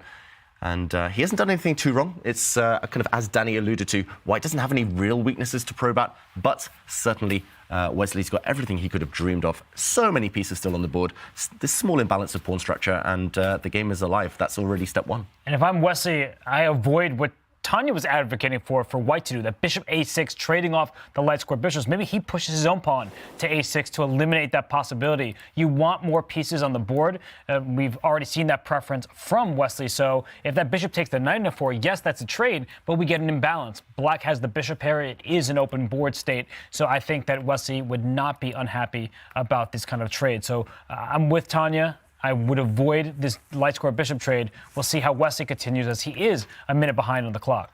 Yeah, this is one to avoid right now. The bishop's disappearing because suddenly less ammunition, simply less control over the light squares. So pawn to a6 would be a really classy move from Wesley. So I think Magnus's idea is to plant a knight in the center in the near future, try to trade off these little beasties, and still white is solid, but Wesley So has enough to cause some problems a bit later on. He's thinking so long, though, on some of these turns where if Wesley was confident, feeling in the zone, you would expect the moves to be flying down on the board. It's just instinctive stuff. There's no right or wrong here. It's just stylistic choices. And Wesley, it feels like he's racked with self-doubt right now. It's just this position when you have to win the game. It's so uncomfortable because you're not playing your normal chess. Okay, if I don't win, my opponent played a great game. Congrats to them. We move on to the next one. He needs to win, and he is a solid player. That's his nature. He doesn't want to take unnecessary risks, but when you're in a must-win game, you do need to make speculative decisions. You might need to sacrifice a piece just for some play to cause your opponent to get scared. And Magnus does not look scared. He's not scared of anybody. He's just chilling. Magnus is chilling. Wesley, perhaps not so much. The most natural-looking move on the board, the bishop development. You really don't want to make it because it allows the trades, as we've been talking about. He puts the other bishop for now on f6, so a more active square again. Just bishop b7 is the move you want, but you're avoiding white's bishop to slide to a6 just for now. And Wesley, it's high tension. And if you're feeling the same kind of stress that Wesley is right now, what you need to do is listen to some lo-fi girl music. And Chess.com has a cool lo-fi girl track, and you can check out your favorite tunes on any of your favorite streaming platforms. YouTube, Spotify, SoundCloud, they're all there. Play some chess to a lo-fi girl music. Chill out to some lo-fi girl music. It's the one you've been listening to at the start of the stream. It's pretty chill. Wesley, not so chill right now. Not so chill. You can tell Wesley, he's barely kind of broken away from that really tense body language. He's just been focused on the board, which is great. But sometimes in chess, you need to take a step back. You need to just kind of get a general overview of the board and kind of get out of your own head. At least kind of calculate, but don't kind of stew. Don't philosophize, especially in these rapid games. 6 minutes left on this board. It's pretty much blitz now. But Wesley, he's not had to make too many difficult decisions. Feels like the kind of momentous occasion, it's catching up to both of these players, especially with their time usage. So if I'm understanding you correctly, you're telling Wesley to calculate, but not over everything. Sorry, James. Sorry, Canty. Yeah, pretty much. Calculate enough to kind of get the moves down on the board, but don't think about the previous game. Don't think about the match situation. Don't think about the opponent who's sitting opposite you. Just focus. It's these 64 squares, these remaining pieces, and he eventually played bishop f6, which is a very good move, but it cost him a lot of time. So what you're saying, it could be anything, but for Wesley, it shouldn't be Carlsen over everything. Champions Chess Tour over everything. It is the Champions Chess Tour final, set 1, which is on. This is the game 4, and Wesley so has to win on demand, given his must-win situation. The fact that he's playing perhaps the hardest, the most difficult player on the planet, let alone in this situation. It's going to be a tough one for Wesley, but he's managed to create some imbalances, some chances out of the opening. That knight nicely planted on f4. If white ever wants to give that up, it means parting with a bishop pair, which gives a long-term edge to black. The move that we've been advocating, trading off the light-squared bishop, there are problems associated with that. You'd love to get that on the board, but visualize the bishops come off the board. That knight from f4 can further then jump to d3 once the trades happen, and I think this would give black additional chances to fight for the advantage. If you're going to play bishop a6, you probably have to take that knight off the board first, and then black says, I am happy that I didn't develop my light square bishop yet, because now I can trade without having spent a turn in between. And I think the best piece on the board for Wesley So right now is the 17th piece, the clock. Magnus, he has spent over 3 minutes on this very turn here. He's down to about 5 minutes himself. It's not like this is a clarified position, pure end game, just shuffle around. There's some big decisions for him to make. Yeah, I think he will take this knight eventually, simply because there's nothing else. There's no other appealing moves. That black knight is too strong, and white struggles to get fully organized while it survives. But he's burning so much time because top players, they're really reluctant. It's one of my biggest weaknesses, for example. I'm so attached to the bishop pair. We're kind of ingrained. All we talk about bishop pair. That's a big success. You got them, survive the opening, survive the middle game, and you'll win the game eventually in the end stages with this bishop pair. So he's just kind of overcoming his prejudice here, his kind of ingrained bias of these long-term advantages. Ultimately, you just have to snap off that knight, just play on. It's still relatively balanced, but Magnus struggling right now. 4 minutes on this one move. That's half his remaining time on this one occasion. He's feeling the nerves too. He's human, Magnus Carlsen. At times, he can be. But right now, he has made the move bishop e3, so not going for that knight trade that we were looking at still keeps the tension on the board. What he wants to do is slide with that a1 rook on the edge of the board to the center of the board. Again, the idea is to trade off as many pieces as you can to try to get closer to that draw. And he goes for the idea that you suggested to stop bishop from landing onto a6. So the move a6 not only hinting at a future b5, which you want to be careful about because you leave behind some of the dark squares, but more importantly, you take away a key idea from Magnus here. You take away the key idea of trading off the bishops. And bishop b7 coming up next. Absolutely, and the best part of Wesley's move, he played it quickly. We've heard the best players in the world say that it's better to play a good move quickly rather than the perfect move slowly. And Magnus, he's now down 2 minutes on the clock, under 4 minutes from him. We know it's a big moment for both of these players. Maybe Magnus is also susceptible to the nerves, and he's trying to figure out, do I bring my rook to the D file, start training a pair of rooks? I think for Wesley, you trade maximum 1 pair of rooks at this moment. You can't liquidate fully. I think it was Emanuel Lasker in the early 1900s when he said, when you find a good move, look for a better one. But in today's time and age, you find a good move, you find a decent move, you might as well make it, especially in this format, or you will get flagged. Yeah, as simple as that. And I was going to ask, have you ever seen Magnus spend this much time in a rapid game? We're only at move 17, when it's relatively quiet, when it's quite straightforward decisions. It's not too sharp, not too complicated. I must admit, I'm really, really surprised the way Magnus Carlsen has been handling that clock. The position's still fine enough, but yeah, definitely nerves kicking in, I feel. It's strange, especially when we compare it to the previous game. He was playing with the upper hand, had lead on the clock. This match has been defined by 2 solid games to start, and then some apprehension, as Magnus put it, from Wesley in Game 3. And it's Magnus who's been apprehensive in this game. He played an Alpine Sicilian, a quiet line, but now his queen's on F1. It's not participating the way he would like. 1 pair of rooks is able to be traded right now. He can do that, and he in fact does. He could have played that move a lot more quickly, but Wesley intelligently takes with a piece that's not the rook. His rook is tied to that pawn 2 squares in front of it, and he keeps more pieces on the board. I also really like that because even if that pawn was defended, Robert, taking it with the rook would invite another exchange on the board, with white's rook sliding further. So Wesley wants to keep as many pieces on the board. That d-file doesn't matter right now because that's where the trades will happen. Meanwhile, Magnus does capture the file right now, rook d1 on the board. Wesley can slide back with the bishop from where it came from, an active post. He's managed to get the knight to a nice spot. The bishop on b7 is on a good diagonal. How do you see him making progress from here, David? Well, firstly, I think Wesley should play a quick move. He adjusts a piece, teasing his opponent there. And I just love the fact he recaptured that rook on the last turn with his bishop instantly. If he keeps that momentum, keep playing quick moves here, then you put Magnus under even bigger pressure. He literally has double Magnus's time. I'm loving that bishop coming back where it came from. Maybe the black knight on c6 can just get out the way, leap out the way of black's light squared bishop at some point, unleash that beast, unleash that kind of diagonal. And yeah, I see so many ways to improve. I'm not sure whether there are any big threats created, but just speed up, Wesley. Keep that lead on the clock. He's looking for tactics because there's that bishop on b7 staring all the way into white's camp. Knight takes g2 does not work here for Wesley, but you know he's considering because knight takes g2, if you take back with the queen, knight e5, suddenly multiple pieces are hanging, that knight is pinned to the queen behind it.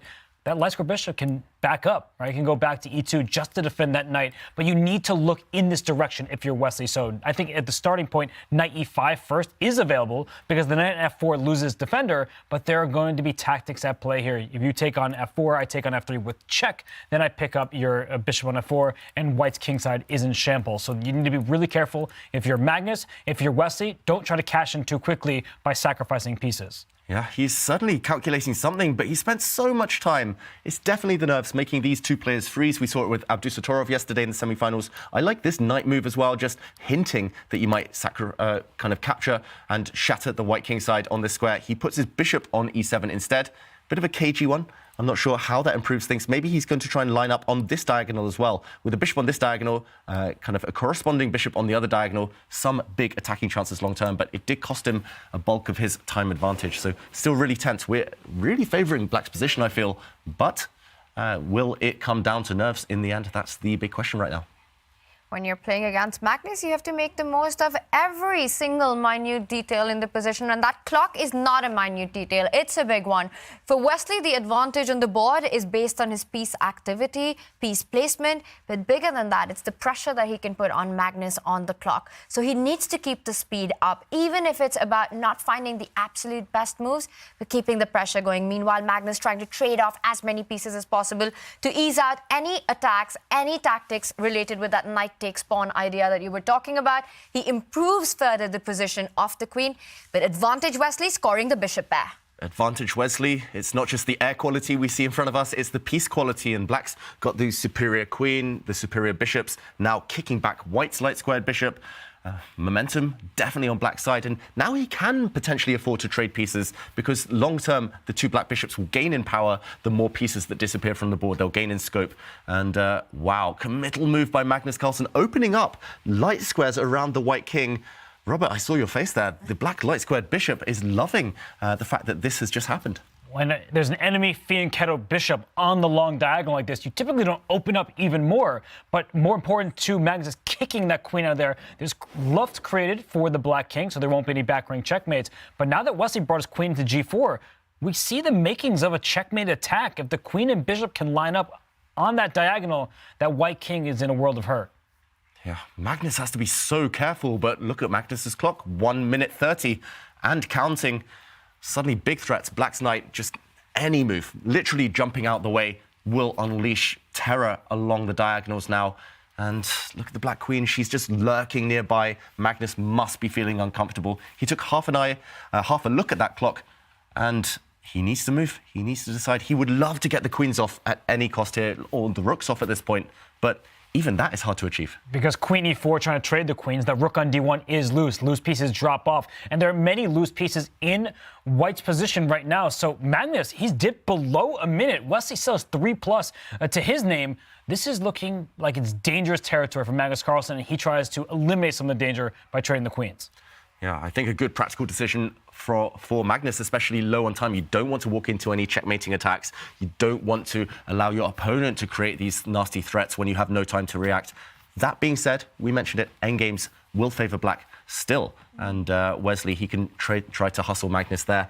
Will he be reluctant to enter an endgame, though, after his previous experiences against Magnus in that phase of the game? That's the big question. And that's a really important one because you reverse the colors right now and Magnus would blitz out the queen trade, blitz out the knight trade and go on to play this bishop pair endgame and probably squeeze a big win out of, well, I can't even say nothing here because the bishop pair is something. But for Wesley, does he decide to keep more tension on the board given the mat situation or play a position where he's fighting for 2 results but really only one will work? That endgame, it's either playing for a draw or a win with Black. What do you think will be his final decision here? How would he approach this?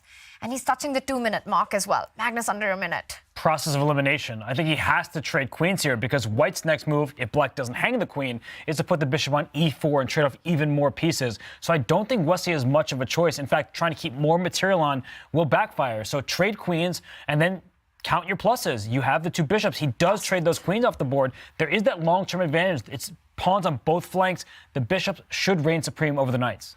Yeah, especially in the dark squares. Black's dark squared bishop is uncontested if it can ever sneak behind.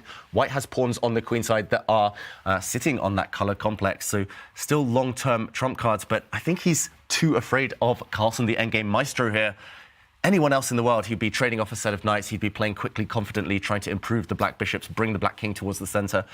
Everything that we're taught to do from a young age in that endgame stage. But you are playing Magnus Carlsen, and suddenly the time advantage is pretty much gone. Knights off the board as well. It is 2 bishops against bishop and knight. Can Wesley squeeze this one out?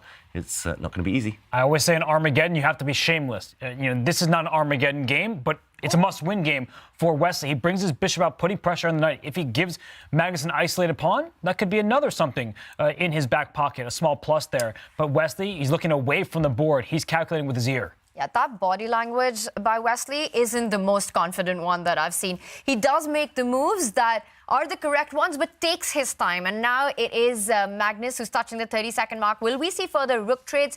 Not for now. Magnus moves with the king, so he's inviting Wesley to actually capture on d4, give up the bishop pair, but in compensation, Wesley will get a weakness off that isolated queen's pawn. Do you think it's more important to keep the bishop pair? Wesley deciding not to trade. Yeah, do not trade, because taking that knight would also most likely lead to a rook trade. You don't leave yourself with enough pieces. Yes, White might have 1 weakness, but you need 2 in order to win any endgame. You need 2 weaknesses to probe at.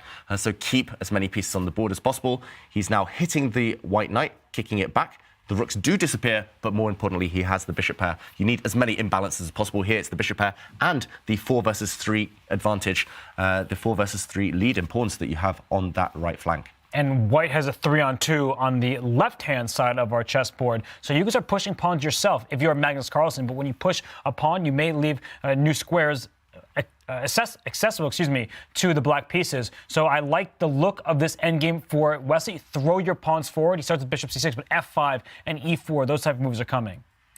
This could be the moment where Magnus tries to challenge this bishop pair that we're talking about, and he does it with the move bishop to f3, and Wesley immediately declines it. It is the biggest plus in black's position, but this in return gives Magnus a very active spot for his own bishop on d5, targeting the f7 pawn. The knight can now jump into play.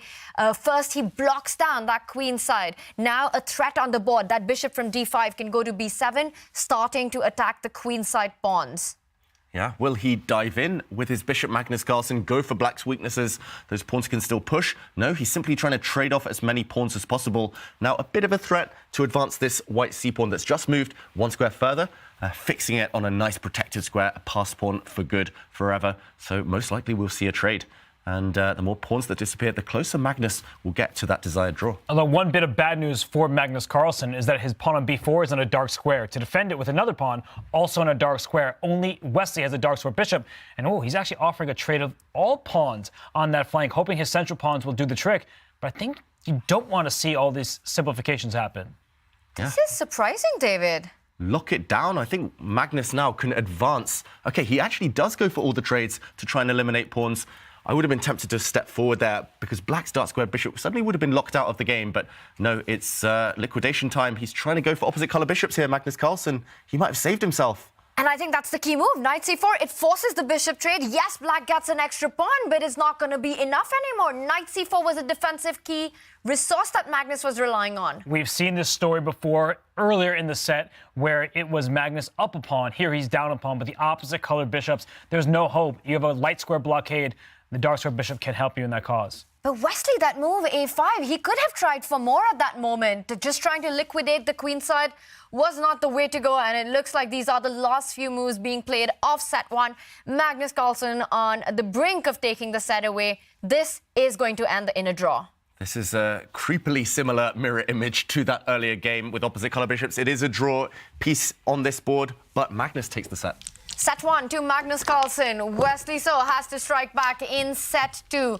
Wesley missing some opportunities right there to make Magnus sweat just a little more in that endgame. He allowed the pieces to be traded off. You see Wesley looking to the side. He had legitimate chances there. He was outplaying Magnus Carlsen, a tentative Magnus Carlsen that we don't typically see. But what we do typically see is Magnus Carlsen and victory. He won the first set over Wesley So by winning game 3. He earns a head start as we go to a best of 3. Tomorrow's a new day, but Wesley So needs to right the ship quickly.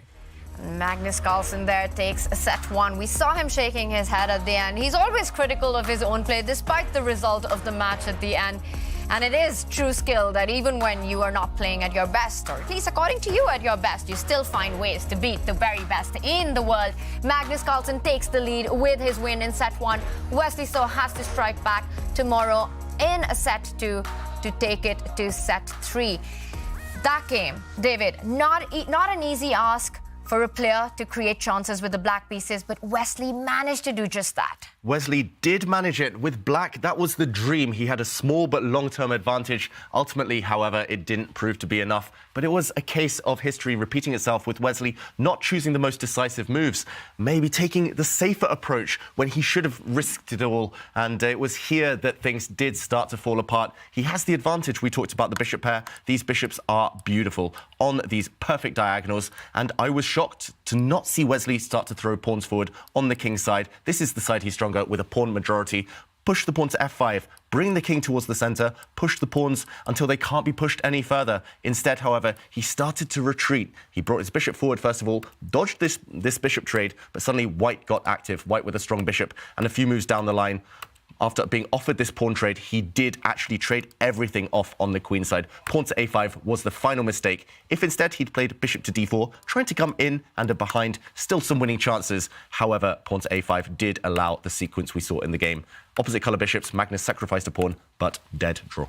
Wesley allowed too much activity for Magnus's pieces in the endgame. What Magnus does best is he restricts his enemy pieces. He's allowed to keep the pressure because of that. So Wesley, he unfortunately didn't play that F5 move. He would have had chances, but when all is said and done, Magnus, he held steady. He made the draw. He got the result that was needed. Cautious games at the start of this set one, but when Magnus had his opportunity, he strikes. For Wesley, those moments were few, but he missed them, and that was the decisive factor in this set one. Coming up, there is a big one, and what do you think Wesley needs to take away from everything that's happened today and switch up for tomorrow? Well, it's what Magnus said. I think that Wesley was apprehensive. Even in a moment where he had a good position, he had some pressure, he didn't actually push forward. He held himself back. And Wesley, he's a very accurate player, one of the most accurate players of all time. He rarely loses, but then he rarely plays Magnus Carlsen on this stage for $200,000 first place prize up for grabs. And Wesley's played fantastic chess this entire Champions Chess Tour final, and he has to find that same courage going into day two, right after this set one. Kaya is right now with Wesley. Let's head over to Toronto. He is standing here thinking, Wesley, so this day one in the finals definitely didn't go the way you wanted, I guess. Wesley, how are you right now? Yeah, I think my play was okay. I mean, I was just wondering if I had any real chances at all to save the third game or to win the fourth game, but I couldn't find any. I think I think my play was relatively okay. I shouldn't really have lost the third game. I was kind of panicked, didn't realize that the end game posed any threat. Like, I underestimated his G5 business. It should still be a draw, but I should have just grabbed that pawn, like HG, FG, FG. And then I'm sure, like after rook e5, then I probably play some b4. And I'm sure it's a draw. But yeah, the way I played is really dangerous. I think it was still a draw in the end with this rook on e5, king d7, king f4. But yeah, practically was very difficult with seconds on the clock. Definitely. We did have Magnus here after that game three. He said that he felt it was a psychological win. Do you think he was able to get inside your head a little bit today and that was the problem for you? Well, it's been in my head for many years. Actually, it's getting better. So, I'm getting better in that regard. But it did, I have to say also, I was looking at you in game four. It seemed that you were still thinking about game three. It seemed that you were a little down, that you were maybe completely in that game four. No, is that correct? No, not really. It's just, I'm used to it. It's just, you don't really want to lose a white game in such a short match. That was really crucial. So, I've come back from defeats many times in the past. So I'm used to it. Wasn't really thinking what went wrong. It is what it is. But yeah, it's kind of inexcusable to lose a white game in a short match. Now, also I was wondering what opening to play against 1e4. But yeah, as long as I have chances, I'll keep playing.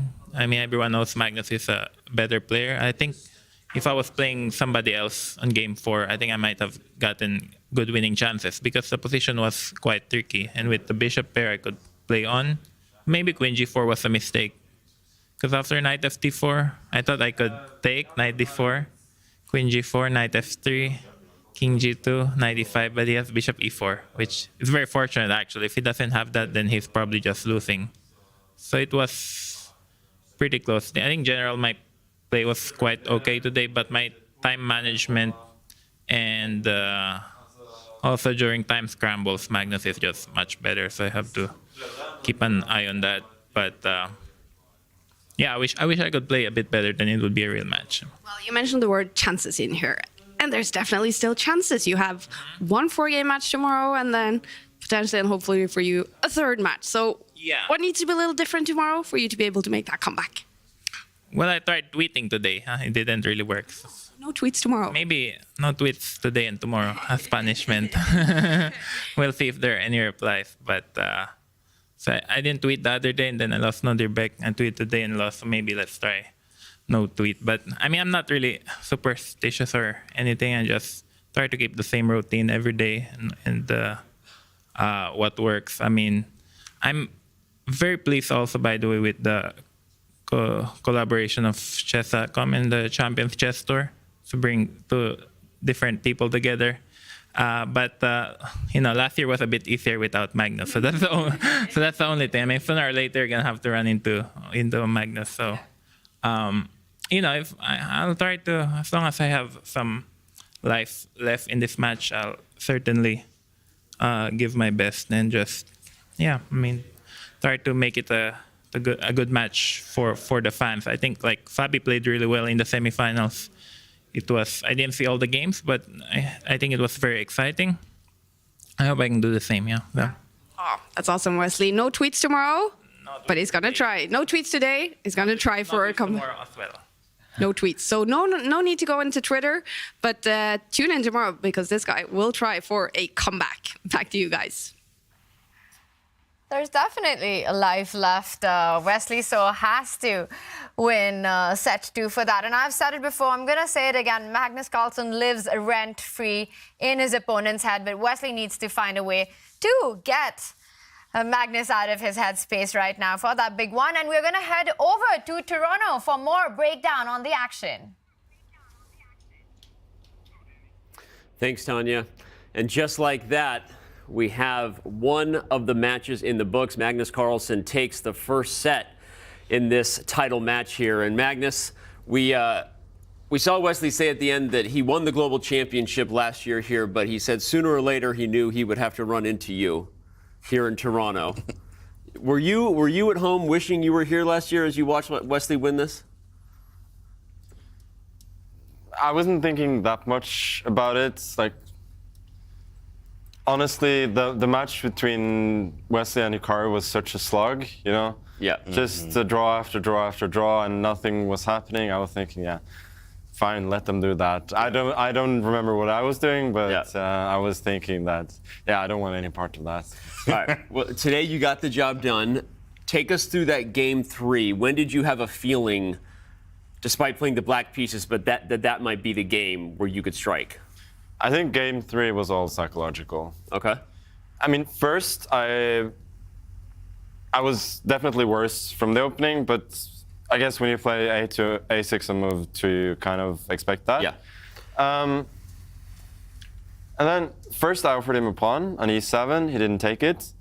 I don't think he had much if he took it, so that was an okay decision for sure.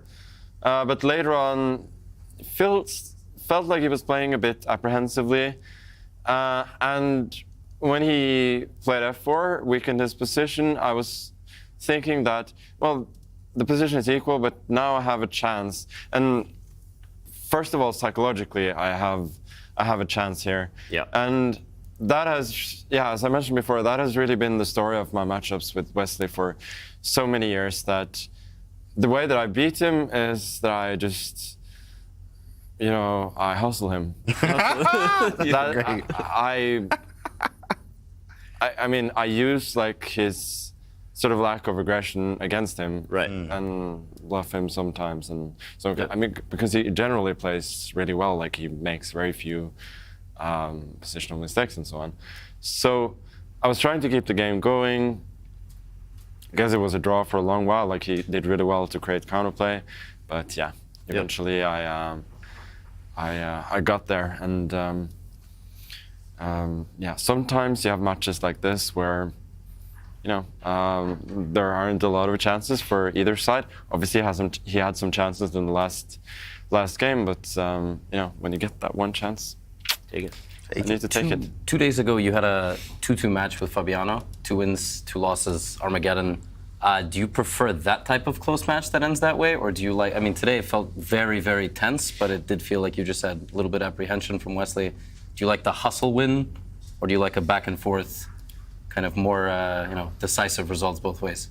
No, I kind of prefer the kind of match that I had today, except that, I mean, I would have wished there to be more of a progression, like I put pressure, and then I break through, more than nothing happens and suddenly I get a chance and break through. But I mean, it does feel really good to win on a day where I really felt like I took my only my only chance. In fact, it seems like you have a lot of energy today, like the game. Even it seemed like you were really in form today. Did you do anything the last 24 hours to contribute to today? No, nothing too much. I guess the only thing is that the last couple of days I haven't eaten before the round because I felt like I've been eating too much and feeling super sluggish some of the other days. So I thought, like, let's go with the clear head theory for the first game and then eat a little bit throughout the matches. Very smart. It's great. Hearing your thoughts is awesome. We actually wanted to throw some stats at you while we had you here and show you what your performance is looking like on paper. I guess these stats are interesting. You could say that. 98.1%, 96.43%. Your thoughts on how well you played today when you see it on paper? I think, as I talked about earlier, it says something about the complexity of the games. Yeah. And especially game 2, like, I couldn't have made any mistakes even if I had tried. Yeah. Because there was just nothing going on. But yeah, it felt like the first game was a fairly correct one, and in the third, I felt like I didn't do anything especially wrong. I just took my chances. So yeah, I'm not surprised that the accuracy is. I was going to say, I mean, jokes aside, obviously made an interesting stats joke, but I really wanted to show that. Yeah, I mean, it's not like that joke is overused by now. 100%, but I did it because I wanted to ask you specifically, like, what is it about Wesley? You two guys just, we've seen matches won where someone is 95 and someone's 85, right? This was a game, several games where you guys are just really grinding each other. I guess, like you said, you had one chance and you took it, and you expect more chess like that tomorrow versus Wesley. Yeah, it goes with both strengths of the players and also style. You could see that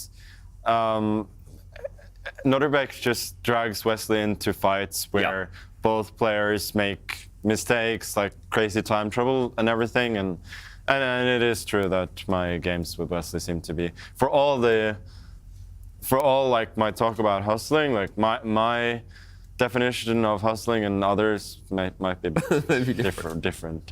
Mine just means, taking some slight risks. Playing Wesley so many times, having so many games with Wesley, of course, here, is there any separate preparation or something different for a match like this? It comes to openings, you said you kind of like figured it out a little bit too as well. Is it what goes into that?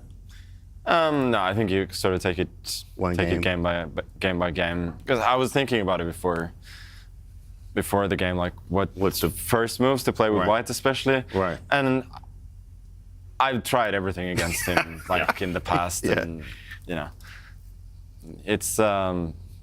I think you just have to take it game by game. Wow. Just to jump in on that, the second game you played black, he obviously didn't play b3. I said when the show started that I thought Wesley would open the match with d4, because if he opened the match with e4, you would play the Sicilian. Do you think if he started the match with e4, you would have played c5, a6? Like, were you ready for a6 Sicilian right off the bat, or is that something you have to kind of... Is that like a game 3 opening? Is there such a thing as a game 1 versus a game 3 opening? Yeah, that's a great question. No, actually, I think it makes more sense to play, even more sense to play it in game 1, since your opponent may not be ready for a surprise at that point. But I don't think that would have made a difference. Well, it worked to perfection today. We wish you the best of luck tomorrow, whatever you're going to do this evening to stay ready. So we'll see how tough a nut Wesley proves to crack, if we get a long day or if you take it in 2. Either way, good luck. Thank you. All right, see you then. There he is. That was the man, Magnus Carlsen, who took down Wesley So in the first game of our title match, the first set, if you will, of our title match. It was 4 games in total, and Magnus won by a final score of 2.5, 1.5, as you can see there. And I think, again, like a lot of people say and feel, Levy summarized it in our pregame show, you kind of expect Magnus to do things like this, even if there's a part of you that is rooting for it to go the other way. You want Wesley to have that extra, whatever, pep in his step that maybe pushes it a little longer. Maybe he'll have it tomorrow and pushes longer, guys. But today it was all Magnus, and right now it's all fan zone. We're going to check in with Kaya, because right after the post-game interview, she hustled over, and there you are in the fan zone, and the fans are still live. They definitely are, Danny. I just had to go check out this place after hearing you guys talking about it. And it's so cool. Like walking in here, you walk past grandmasters, you walk past the chess fans standing together with them. The atmosphere here is just so cool. Hey, can we get some love for chess? All right. Yep. I mean, this is just the place to be in Toronto today. It is so cool to be here. I wish for everyone at home that you would be able to join us here tomorrow. Obviously, that's not possible for most people in the world. But I will say this. Call up all your friends, your family. It's a Saturday tomorrow. Get them together, make some good food, hang out, watch the drama on the final day of the CCT Finals tomorrow, because this is just so much fun. This is awesome. Back to you guys, Danny. Yeah, I know. Thank you, Kaya. I agree. Great call to action. Put together your own chess viewing party. And get involved on social media. It was a viewing party out there. It was so nerve-wracking. You sweat through your suit. You had to change clothes apparently. Yeah. I had to go upstairs, grab the coat to get over there for my break, and then I realized I had sweat through the first blazer, so I wore black because it was a tense match here today. Right. And it was a weird match. Yeah. It was definitely it felt like it was just over all of a sudden. Yeah. It definitely felt a little bit of apprehension from Wesley. Like I was watching that whole third game develop in the bar, and when the Belfast Love Public House, essentially a very nice bar. And I was watching on the screen like, oh wow, Magnus playing a really provocative opening. And then it just kind of was a calm game, and I kind of got the sense like Wesley's got to go at some point, and he went, but with less than 10 seconds on the clock in a rook end game, which is just about the worst time to go versus Magnus, like to step on the gas. So yeah. No, I think actually one thing that I love about these games is that the learning aspect. Like at home, for me, I just feel so good watching these end games because now I'm more comfortable to go to end games because you can see now you're not going to play it like Magnus will, but you're going to feel much better and seeing, oh, I got an end game. Let's try to, be inspired. Really? I'm going to be inspired to lose. I feel like when I look at these end games, I go, well, I would lose that position with either side. Yeah. That's how I feel when I watch these games. But I don't think anybody, I don't think I've ever met anybody in the world who loves chess as much as you. Can I just say that on camera? Thank you, man. Thank you. I love how much you love, and he is a student of the game. If anyone doesn't know James Canty, but seriously, it is nerve-wracking because I feel like I would lose from either side. But I just want to go back to agreeing. Obviously, Magnus said it, not trying to pile on even further, but there was something not so Flexley Sorrento today, right? He had the pawn on e7. There were moments where he could have done it. He didn't. Magnus, to use his terminology, hustled his way. Yeah. To our first title match victory. Yeah, I wanted to ask Magnus before he left. There's so many things you want to pick his brain on, like specifically that question. I'm not sure I fully got my point across. I might have rambled, but my question was, we had debated what Wesley's opening move was going to be. And Wesley showed up and played b3. But if Wesley had played e4, I had predicted a Sicilian. He would have. And I didn't know if Magnus was ready to play a Sicilian game one, or if that's something you kind of throw on a guy in the third game of a match because you realize you have information, just like in poker, from the first two games that, oh, he's tentative. So if I hit it with a Sicilian now, it might really mess him up.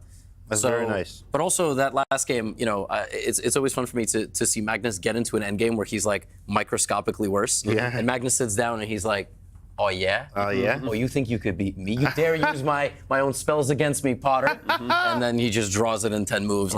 Because if the colors were reversed, we'd be like, there we go, Magnus is going to work his magic. But it was over. It was just a draw and not much of a fight. So, I said something similar to the only monitor we have in the building that's not on delay as I was watching it. I was like, there he goes, Magnus just taking the life out of any chances Wesley had. But all right, we've had a lot of life here. There's a lot of life ahead. Remember, this is not over.